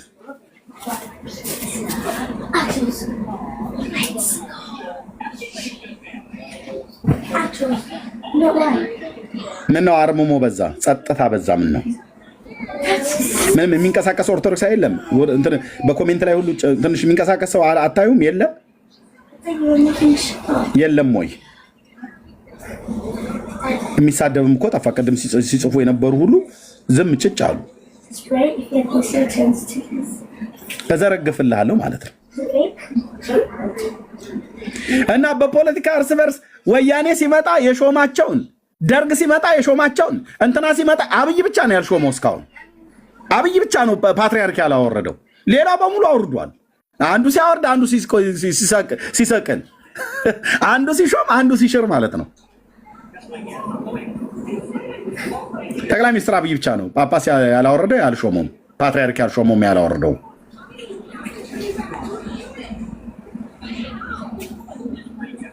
ዝምታ ሆነ ጸጥታ አካባቢው ላይ ምን መጣ? ምን ነው ዝም አላችሁ? ኦርቶዶክሳውያን ወገኖች ቢሃይንድ ባይ የምትሰሙት ተደብቃችሁ እንደ ኒቆዲሞስ ጠግ ይዘህ የምትሰማው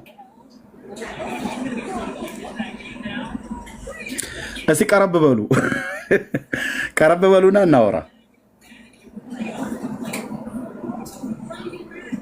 ስለዚህ ጎጃሜ ቡዳ መሆኑን ራሱ ጎጃሞቹም አውቀው ለፓትሪያርኩ ለብፁዕ አቡነ ጳውሎስ በህይወት የሌሉት የሞቱት ማለት ነው በሳቸው ዘመን ሁሉ ጭምር ደብዳቤ ገብቶ ነበረ። ይኸው ገድለ ገብረ መንፈስ ቅዱስ ላይ ጎጃሜ ቡዳ ነው ይላል። አንሱልን ብለን ጠይቀናል። እስከ መቼ ነው ቡዳ እየተባልን የምንኖረው ብለን ጠይቀናል። መልስ አጣን። እስከ ዛሬ ድረስ ያነሳልንም የለም ያንተንም ያለልን የለም። በቃ እንደገና ጥቁር እኔ ጥቁር ኦኬ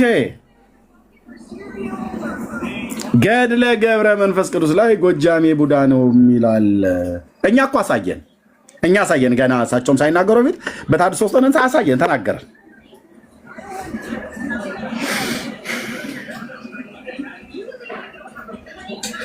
አሁን ለዚህ መጽሐፍ ነው የምትከራከሩት? የጎጃምን ሰዎች አልምራቸውም ነው ያለው ጌታችን ኢየሱስ ክርስቶስ። ለዚህኛው ጻድቅ ብላችሁ ለምትሉት ቃል ኪዳን ሲገባለት፣ ለዚህኛው ጻድቅ ደግሞ የኢትዮጵያን ሰዎች ሁሉ ማርሊ ብሎ ሲለው፣ አንደኛ የኢትዮጵያ ሰዎች የሚያምኑት የምንን ሃይማኖት ነው አለ? የግብፅ እስኪ የግብፅ እያላችሁ ጻፉ። የግብፅ ጌታችንም እስከ 10 ትውልድ እምርልሃለሁ ከአንደበቴ የወጣው ቃሌ እንዳይታበይ በራሴም እያለሁኝ። በራሱም ብቻ አይደለም የማለለት ጌታችን ይህንን መሐላ ሲምልለት የእናቱን ጡት ጨምድዶ ይዞ እንደዚህ ይዞ ነው በጡቱ ይኸው ጡቷን ይዤዋለሁ። የእናቴን ጡት ያልገባበት ነገር አይጣፍጥም። እዚህ መጽሐፍት ውስጥ ጡት በጡት ሆኗል በየስፍራው ማለት ነው። ጡት ይዞ ጌታችን ኢየሱስ ክርስቶስ እንዳትከዳኝ በኋላ እንደ ሐሳብህን እንዳትቀይር ተብሎ ማለት ነው። እና ጡትን ይዘህ የእናትህን ጡት ይዘህ ማልልኝ ብሎ ሲለው የእናቱ አሳይሻለሁ እታለምዬ የእናቱን ጡት ይዞ ማለለት። ይህንንም ብሎ እናቱን አመጣለት፣ ጡቶቿንም ይዞ በጡቶቿ ማለለት ይላል። ቀድሞ ከሰጠው ቃል ኪዳን ጀምሮ ከሞቱት እስከ ቃል ኪዳን ድረስ እንዳይታበል እንዳይዋሽ ማለት ነው። ኢየሱስ እንዳይዋሽ ለጠገሮ ነው ለጠግረሮ ለሱ ቃል ኪዳን ሲገባለት የቀድሞውንም የገባለትን ቃል ኪዳን የአሁኑንም ቃል ኪዳን ሲገባለት የእናትን ጡት ይዘህ ጭብጥ አድርገህ ይዘው ማልልኝ አለው። እኛ እንኳን ባላገሮቹ ገጠር ስንማማል እጄን ምታይ ቅዱስ ሚካኤልን በል እያልን ነበር ብለን እንል የነበረው።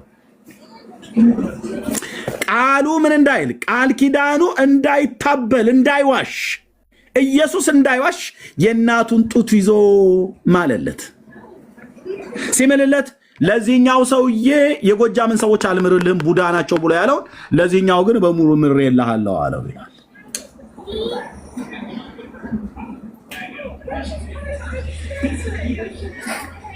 አይ ራሄል አንቺ አሁን ለአንድ ለጎረመሰ ሰው የእናቱን ጡት መያዝ ነውር ነው። ነውር እኮ ድሮ ቀረ እታለምዬ። ነውር የሚባል ነገር እነዚህ መጽሐፍቶች አያውቁም። እነዚህ መጽሐፎች ነውር የሚባል ነገር አያውቁም። ኦኬ የሴቶቹን ጡት ያዙ ይላሉ፣ ብልት ሳሙ ይላሉ።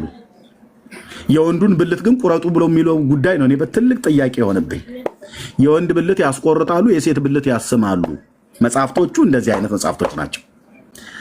አንድ ሰው ገብቶ አታስተባብልም። ይሄንን አንድ እኮ አልኩ። አንድ ማለት ወላሃንቲ አንድ ሰው ገብቶ አይ ለማንተ ውሸታም ኤርሚያስ እንደዚህ ዝም ብለህ ተዋሻለህ ብሎ ሊል የሚችል ካለ ይምጣ። አስበህበት ግባ። ግን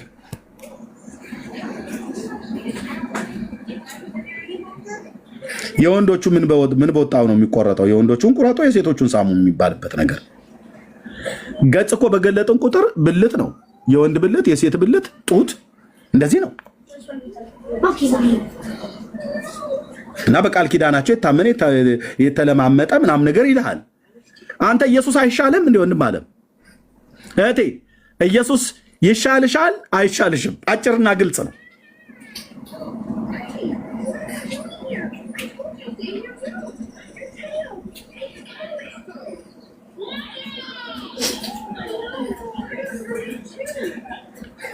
እሺ ዓላማ ይዞ ብሎ የሚለው ሰውዬ ደግመህ ገስት እንዳትልክ። እሺ እንዳትልክ ገስት። ቴንክ ዩ።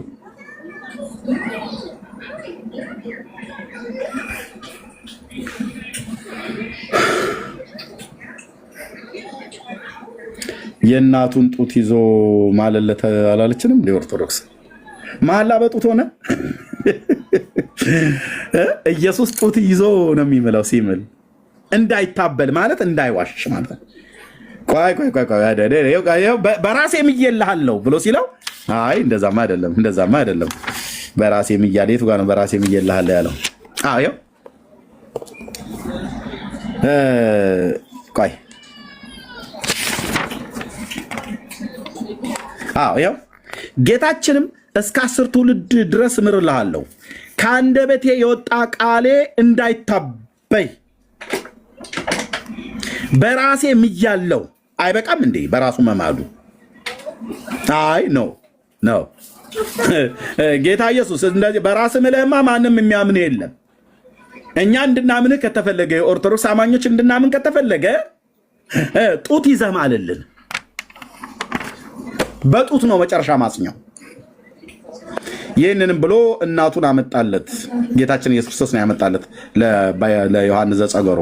ከዛስ ጡቶቿንም ይዞ በጡቶቿ ማለለት። ቀድሞ ከሰጠው ቃል ኪዳን ጀምሮ ብዙ ጊዜ ነው ቃል ኪዳን የገባለት።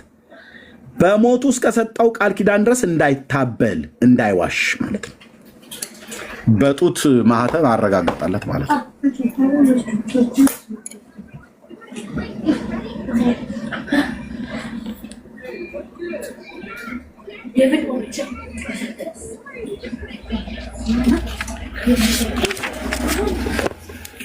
ሰው የለም አይደል?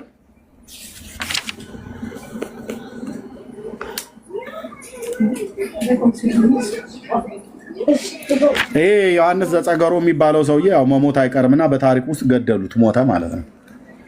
ሲሞት ያው ገጽ 282 ክፍል 56 የአባታቸው ነፍሱ ከስጋው ስትለይ ይላል። ከዚህም በኋላ የሰማይ መላእክት አብረው ፈረዱ። መቃብሩ በጉንዶ ደብር ውስጥ ይሆን ዘንድ ነፍሱ ከስጋው ተለይታ ትውጣ። ጣፋጭ በሆነው በዳዊት ቃልና የሚያምር የመሰንቆ ቃና ደስ እየተሰኘ ሐምሌ 29 ቀን ያለ ጭንቀት ነፍሱ ከስጋው ተለይታ ወደ ሰማይ ተነጠቀች። በዚያችም ሰዓት ከዚያም በኋላ ቅዱሳን ከሸሹበት ቦታ ቀረቡ። በዚያም በመቃብር ውስጥ ቀበሩት። ከዚህም በኋላ ያችን ነፍስ አብ እግዚአብሔር አብ ማለት ነው ተቀብሎ እጅ ነሳት። እጅ መንሳት ማለት ምን ማለት ነው? አብ የፍጡር ነፍስ እጅ ሲነሳ እጅ መንሳት ማለት ምን ማለት ነው? መቅዲ እሙቲ ኤፍሬም ሰለሞን ካልሆነ እታች ወርዳችሁ ታፕታፕ ታደርጋላችሁ። እጅ መንሳት ማለት ምን ማለት ነው? ተራ በተራ ኤርሚ እጅ መንሳት ማለት መስገድ ማለት ነው። መስገድ ማለት ነው። ሰገደለት ማለት ነው። መስገድ ማለት ነው። እሺ ሌሎቹን ልተዋቸው። አብ ምን አላት? መስገድ ማለት ነው። አብ ምን አላት ይላል? ተቀብሎ እጅ ነሳትና እንዲህ እያለ ሳማት። እግዚአብሔር አብ ለፍጡር ነፍስ ሰገደ ላለች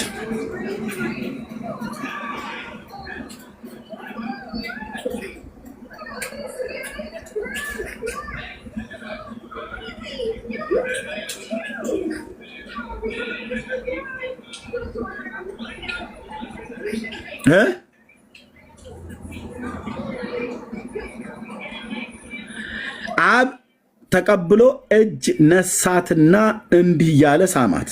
ነፍሱም ማለት ነው የዮሐንስ ዘጸገሮን በዲላሶር ላይ እንዳሳደርኩሽ እንዲሁ በንጽህና አለሽ። ወልድም ተቀብሎ ሳማት። አብ ብቻ አይደለም የሳማት፣ ወልድም ተቀብሎ ሳማት። መንፈስ ቅዱስም ተቀብሎ በሶስትነቱ ሳማት። እየተቀባበሉ ነው የሳሟት። ማንን? የዮሐንስ ዘጸገሮ ነፍስን ማለት ነው። አብ ግን እጅ ነስቷታል። ዝቅ ብሎ ሰግዶ እጅ ነሳት።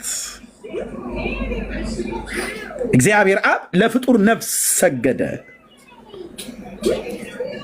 ገጽ 283 ቁጥር 49 ክፍል 56 አታምታታ ብራዘር።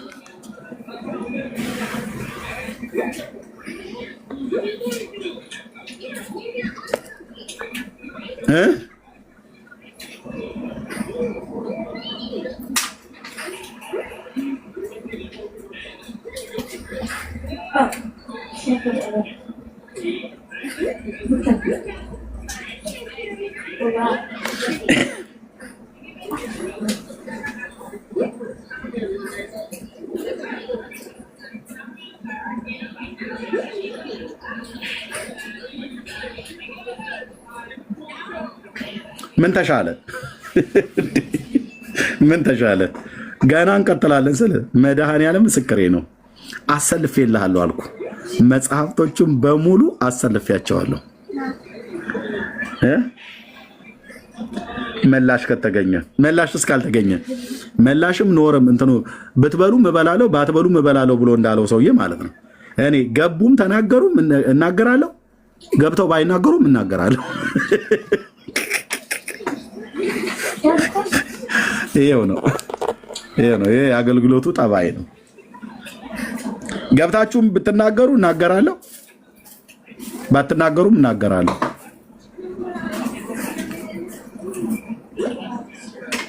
አብ የሰገደላት ነፍስ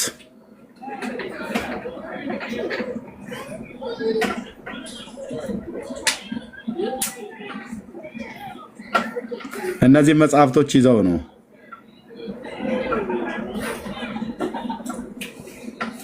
እኛ የጥንት ነን፣ ንጽሕት ነን፣ እንከን የለብንም። የእናንተ ሃይማኖት በስንዴ የመጣ ነው፣ ከጀርመን የመጣ ነው ይለዋል። የእነሱስ ከግብፅ የግብፅን ሃይማኖት ነው የሚያምኑት። ማን የጻፈው? ራሳቸው ያው የግብፅን ሃይማኖት የሚከተሉ የኢትዮጵያ ሰዎች አባታቸውም ዮሐንስ የግብፅን ሃይማኖት የሚከተሉ የኢትዮጵያን ሰዎችን ሁሉ ማር አለው። ይህችም የጸናች ነች አለ። በራሳቸው መጽሐፍት ላይ የግብፅ ሃይማኖት ብሎ ኦርቶዶክስነት ማለት የግብፃውያን ሃይማኖት ነው ማለት ነው። የኢትዮጵያውያን ሃይማኖት ሳይሆን የግብፃውያን ሃይማኖት ነው። የግብፃውያንን ሃይማኖት ኢትዮጵያውያኑ ገንዘብ አድርጉት ነው። እና ታዲያ የራሳቸውን ይዘው ለምንድነው ሁሉ ቀን ሉተር ከተር ብለው የሚሉን?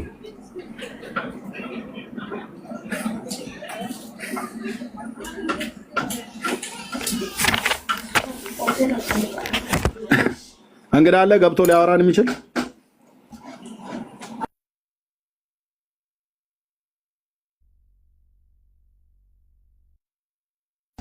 አለ ወይ? የለም።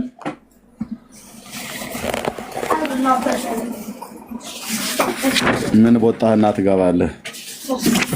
እኛን እዛ በሌላ ቀን ታደርቃላችሁ ታበሽቃላችሁ እንጂ ወጣ ትገባዳ እንዴ? እሳተ ገሞራ ላይ የመጣድ ያህል ነው። ነዲዱ የበዛ ማለት ነው። እዛ ኤርታሌ መግባት ያህል ነው እዚህ መግባት። በሰሜን ምስራቅ የሀገራችን የኢትዮጵያ ክፍል ላይ በአዋሽ ሸለቆ ውስጥ ባለው ፈንድቶ የተገኘው የኤርታሌ እሳተ ገሞራ ገብተህ እዛ ውስጥ ገብተህ ቼክ አድርገህ መውጣት ያለው እዚህ መግባት። እያካበርኩት እንዳይመስልህ። ጌታ ኢየሱስ ምስክሬ አልኩህ፣ በርትቶብኛል አልኩህ። ና ወደ ታምሩ እንገባለን። ታምሪሁ ለብፁዕ አቡነ ዮሐንስ እጨጌ ዘጸገሮ ዘገብረ ዘደብረ ዘጉንዶ ተክለ ሃይማኖት ታምር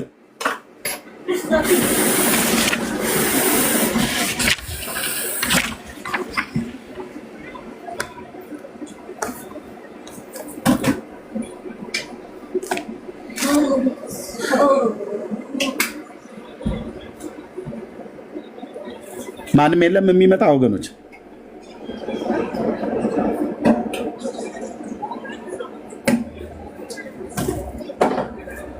ሁለት ሰዓት ቆይቻለሁ። ብዙም አልቆይም ከዚህ በኋላ። እንደዚህ እየተደረገ ሰው እንዲሰማው ዩቲዩብ ላይ የሚያስቀምጡ ሰዎች በደንብ እንዲያስቀምጡት እንደዚህ ያደርገው። በጣም አይንዛዛም አለ። በዚህ ጉዳይ ላይ ሊገባ የሚችል ታምሩ ነው። ይሄኛውን መጽሐፍ እንጨርሰዋለን።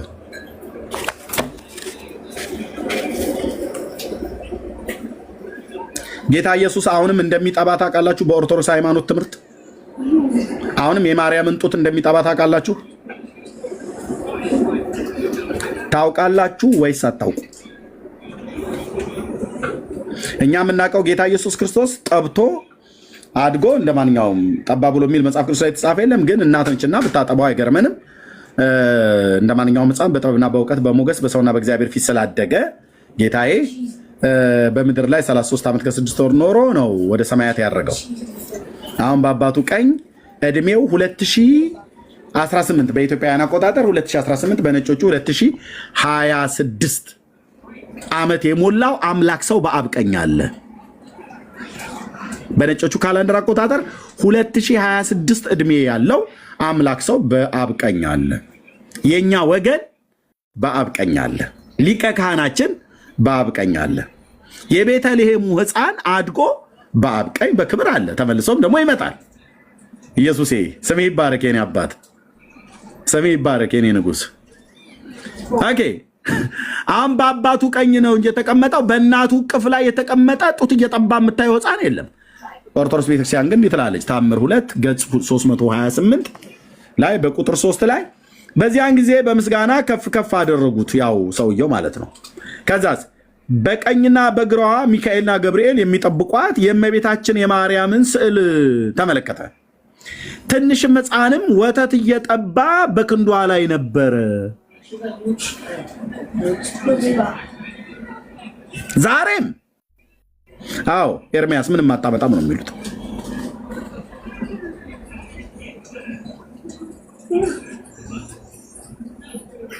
ዶክተር ዘሪሁን ሙላት የሚባል የኦርቶዶክስ ሰባኪ ስዊድን ነው ኖርዌይ ሄዶ ሊያገለግል ሄዶ አንድ ስብከት ላይ ቪዲዮ አለኝ። እዛ ስብከት ላይ ምን ይላል? እናቱ እመቤታችን እግዝእትነ ማርያም ልጇ እንደታቀፈች ልጇ እኮ ዛሬም እኮ ከቅፏ ላይ አይወርድም አለ ቃል በቃል። ዛሬም ከቅፏ ላይ ልጇ የማይወርድ ማርያም ብለህ ያልካት እሷ ማርያም አይደለችም። ዛሬም በቅፏ ላይ ታቅፈዋለች ብለህ ያልከው ኢየሱስ እሱ ኢየሱስ አይደለም። ደግመዋለሁ ይሄን ንግግር። ዛሬም በቅፏ ላይ አቅፋ ጡት ወተት እያጠባችሁ በክንዷ ላይ ነበረ ብለህ የምትለው ኢየሱስ እሱ ኢየሱስ አይደለም። ዛሬም በክንዷ ላይ አቅፋ ጡት ታጠባዋለች ብለህ የምትላት ማርያም ማርያም አይደለችም።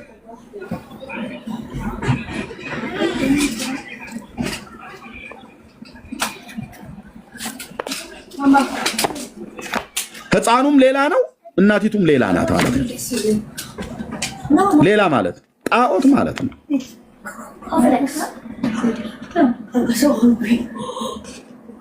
ሰሚራኔስ የምትባል የናምሩድ እናት አለች። በጥንት አሶራውያን ትመለክ የነበረች ወይ ደግሞ ኢሽታር ተብላ የምትባል ማለት ነው።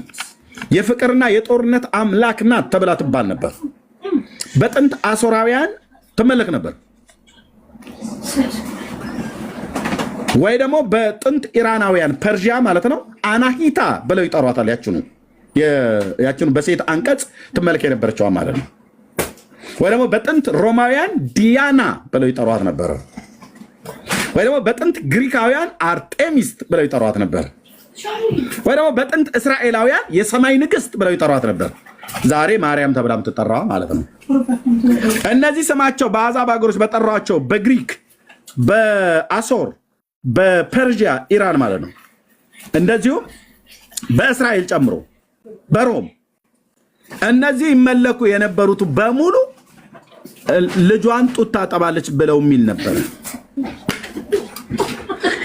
ይሄ ልጇን ጡት ማጥባት የሚለው የአረማውያን አማልክት መድብል ላይ የተገኘ ነው። እንዴት ነው ዛሬም ኢየሱስ በአባቱ ቀኝ ተቀምጦ በክብር ሊመጣ ባለበት ወተት እየጠባ እያልክ ብለህ የምትለው አንተ?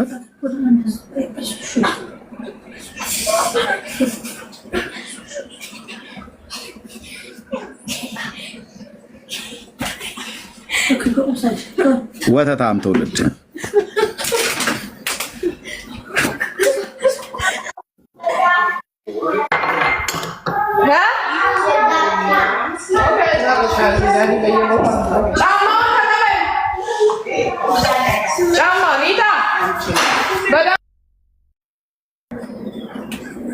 ኦኬ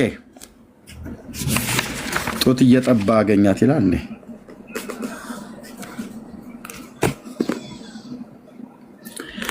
ይሄ የተክሌ እግር የተቆረጠና የቆረጠው ሰውዬ የሚናገርበት ክፍል ነው። ይቆየን። ይህን ክፍል ሙሉ ነው የምናየው። የተክሌን እግር የቆረጠው ሰውዬ መጨረሻ ምን እንደሆነ ማለት ነው። ይቆየን። ይህን ከገድለ ተክለ ሃይማኖት ጋር ነው አብረን የምናየው። የአቡነ ተክለ ሃይማኖትን እግር የቆረጠ ግለሰብ እዚህ ተገኝቷል።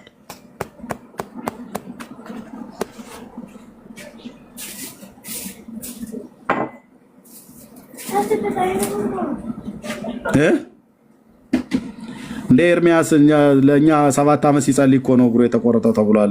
ምን ልታመጣ ነው ብለካል? ኦርቶዶክስ ራሷ ትመስክራለች። እናያለን። ከገድለ ተክለ ሃይማኖት ጋር አብረን እንኮመኩመዋለን አንድ ቀን ማለት ነው። ገጹን እንዳትረሱት 330 ማለት ነው። ኧረ ለህግ ይቅረብ። ገለውታል። የአቡነ ተክለ ሃይማኖትን እግር የቆረጠውን ሰውዬ አሰቃይተው ገለውታል። ማንም የሚናገረው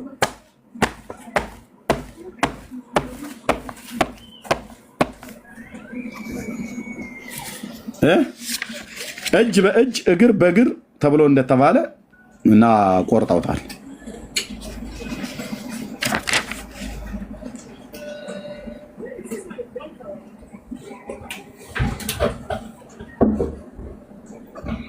በክፉ አሟሟት ነው የገደሉት።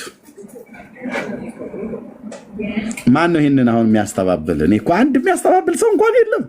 አንድ እንዲህ እየተነበበብህ አንድ እስኪ ይምጣ። በክፉ አሟሟት ገለውታል እና የተክሌ ነገር የሚናገርበት ስለሆነ ይለፈን። ከገድሉ ጋር ነው አብረን የምናየው። አቤል ገስት ላክ። አንድ ቁጥር የምጽፈው ኦኬ። እሺ እንኳን ደህና መጣ አቤል። ወንድም ኤርሚ እንዴት አለ? ደህና ነኝ። ከየት ቤተ እምነት ነው? ኦርቶዶክስ ነው።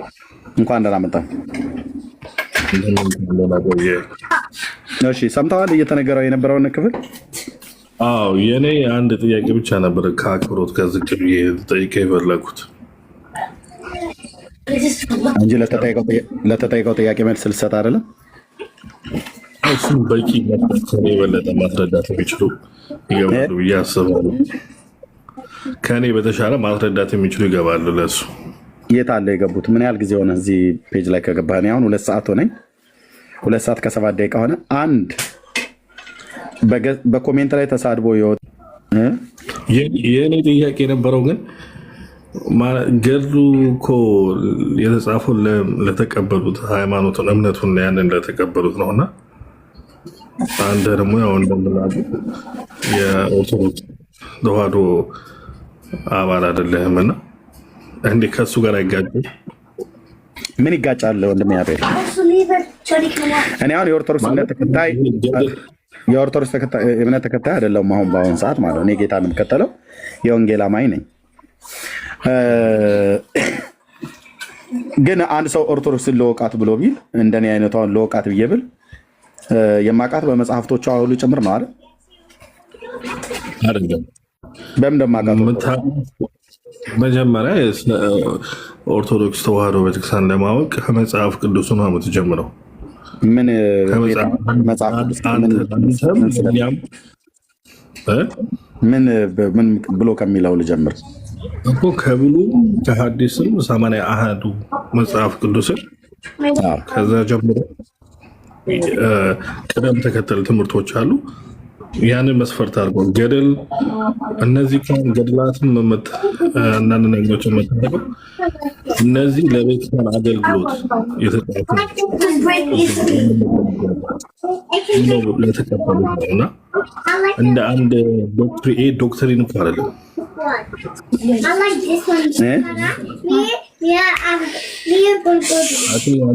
ጫጫታ አለ።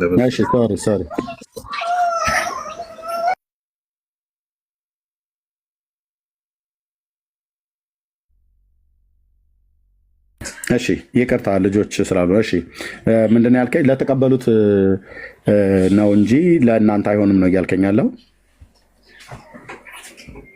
ወጣ? እሺ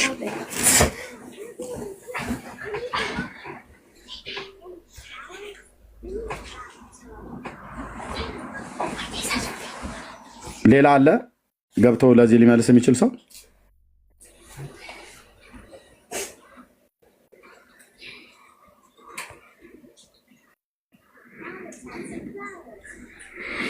እሺ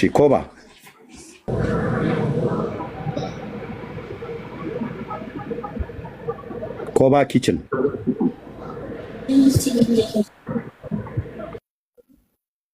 ሊቃውንቱ ዝም ሲሉ ከኪችን መጡ። እንግዲህ ምን ይደረግ? ባለ ኪችኖች እየመጡ ነው ማለት ነው። አሁን እዚህ እኮ ሰው የጠፋ መስሎ እንዳይታይ ከበስተኋላ ተደብቆ የሚሰማ በጣም ብዙ ነው ያለው። ብዙ ቁጥር ነው የሚታየኝ።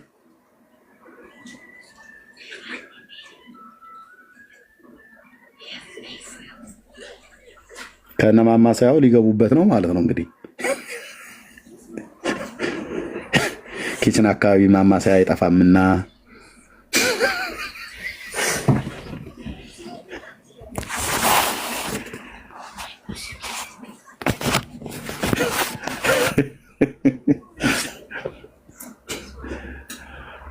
አቤቱ ጌታዬ። ኮባ ለማስተዋወቅ ነው ገባ።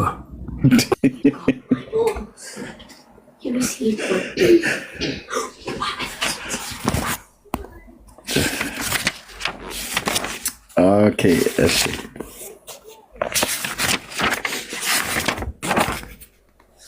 ኦኬ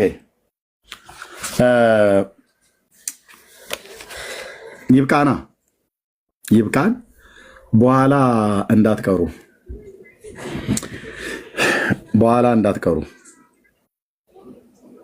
ትንሽ እረፍት መውሰድ አለብን። በኋላ ሰው በሚበዛበት ሰዓት ላይ እንዳትቀሩ። ጌታ ከረዳኝ እከፍታለሁ። እስከ ዛሬ እንደውም በጣም አንብቤ ያስቀመጥኳቸው ወንድሞቼ እናቶቼ ማጋነን አይደለም፣ በጣም ብዙ መጽሐፍቶች አሉ። አንዳንዱ ሲነበብ መፈጠርህን ተጣለዋለህ ራስህ ማለት ነው የምትሰማው ሰው።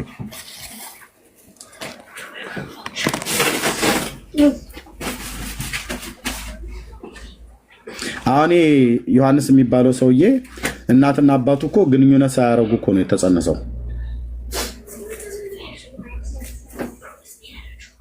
አሁን ገድሉን እያነበቡ ነው ያለው ሰው ማለት ነው። እንዴት ነው አንዲት ሴትና አንድ ወንድ ግንኙነት ሳያደርጉ ልጅ የሚጸነሰው? እሱን የቤት ስራ ትቼልሃለሁ። እና አሁን እኛ እነዚህን መጽሐፍቶች ባለማመናችን እኛ መናፍቃን እንባላለን። እውነትሽን ነው አለም። አሁን እኔ ይህን መጽሐፍ ባለማመኔ መናፍቅ እባላለሁ? ወገኔ ጴንጤው መናፍቅ ይባላል? እነዚህን መጽሐፍቶች ባለማመናችን እናንተ እንኳን የምታምኑባቸው እኮ ሰዎች አፍራችሁባቸዋል። እንኳን እኔና ህዝቤ ወገኔ ጌታን የተቀበለ ህዝብ ሊያፍርባቸው ቀርቶ ማነው ልናፍርባቸው ቀርቶ ማለት ነው።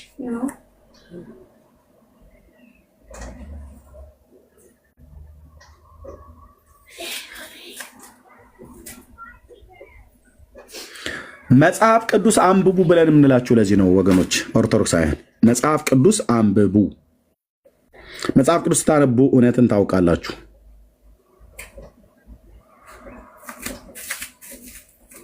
አንድ ኦርቶዶክሳዊ መጽሐፍ ቅዱስን ሳያነብ እንዴት ክርስቲያን ሊሆን ይችላል? አንድ ጴንጤ መጽሐፍ ቅዱስን ሳያነብ እንዴት ክርስቲያን ነኝ ብሎ ሊል ይችላል? ማንም ሰው ክርስቲያን ብሎ የሚል በክርስቶስ ኢየሱስ በማመኑ ነው አይደል ክርስቲያን የሚባልበት። ክርስቶስ ኢየሱስን ለማመን ደግሞ እነዚህ መጽሐፍቶች በማንበብ አይደለም የምታምነው ጌታን። ምክንያቱም እነዚህ መጽሐፍቶች ስለ ጌታ በጌታ በኢየሱስ ክርስቶስ በማመን እንድትድን አይነግሩም። ከዛ ይልቅ መቃብርና እነሱን ሰዎቹን ራሳቸው ስምህን የጠራ ሳይሆን ስሜን የጠራው ማርልኝ፣ ስሜን አክብረው፣ ስሜን ከፍ ከፍ አድርገው እያሉ ነው የሚማጸኑት።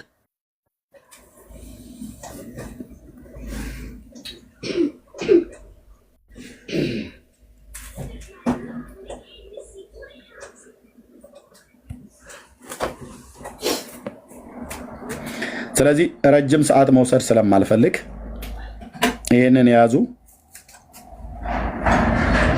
ትሰማላችሁ። እድሜ ይስጣችሁ ማለት ነው። ኦኬ ትሰማላችሁ፣ እድሜ ይስጣችሁ። እኛ ጋር ተከፍቶ እስከምዘጋው ድረስ ያለ መረጃ አንዳች ነገር አናወራ።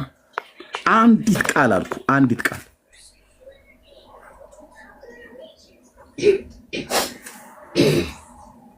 ከዚህ መጽሐፍ ተገልጠው ነው። መጽሐፍ ቅዱስም ቢሆን መጽሐፍ ቅዱስ ይላል ብለን ስንል መጽሐፍ ቅዱስ ገልጠን ነው የምናነበው። ገድላትም ይላሉ ብለን ስንል መጽሐፎቹን ገልጠን እንደዚህ ካሜራ እያሳየ ነው የምናነበው። እና ተባረኩ። ጸጋና ሰላም ቅዱስን አንብቡ። ኢየሱስ ያድናል። ከእንዲህ አይነት ተረት ተፋቱ ወንድሜ።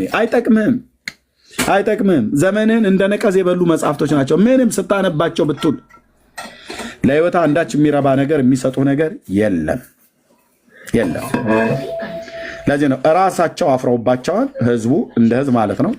እንደገናስ እራሳቸውም ደግሞ ጥራት ይጎላቸዋል ብለው እንዲሉ አስደርገናል። ጌታ እግዚአብሔር ረድቶናል። ለእግዚአብሔር ክብር ይሁን።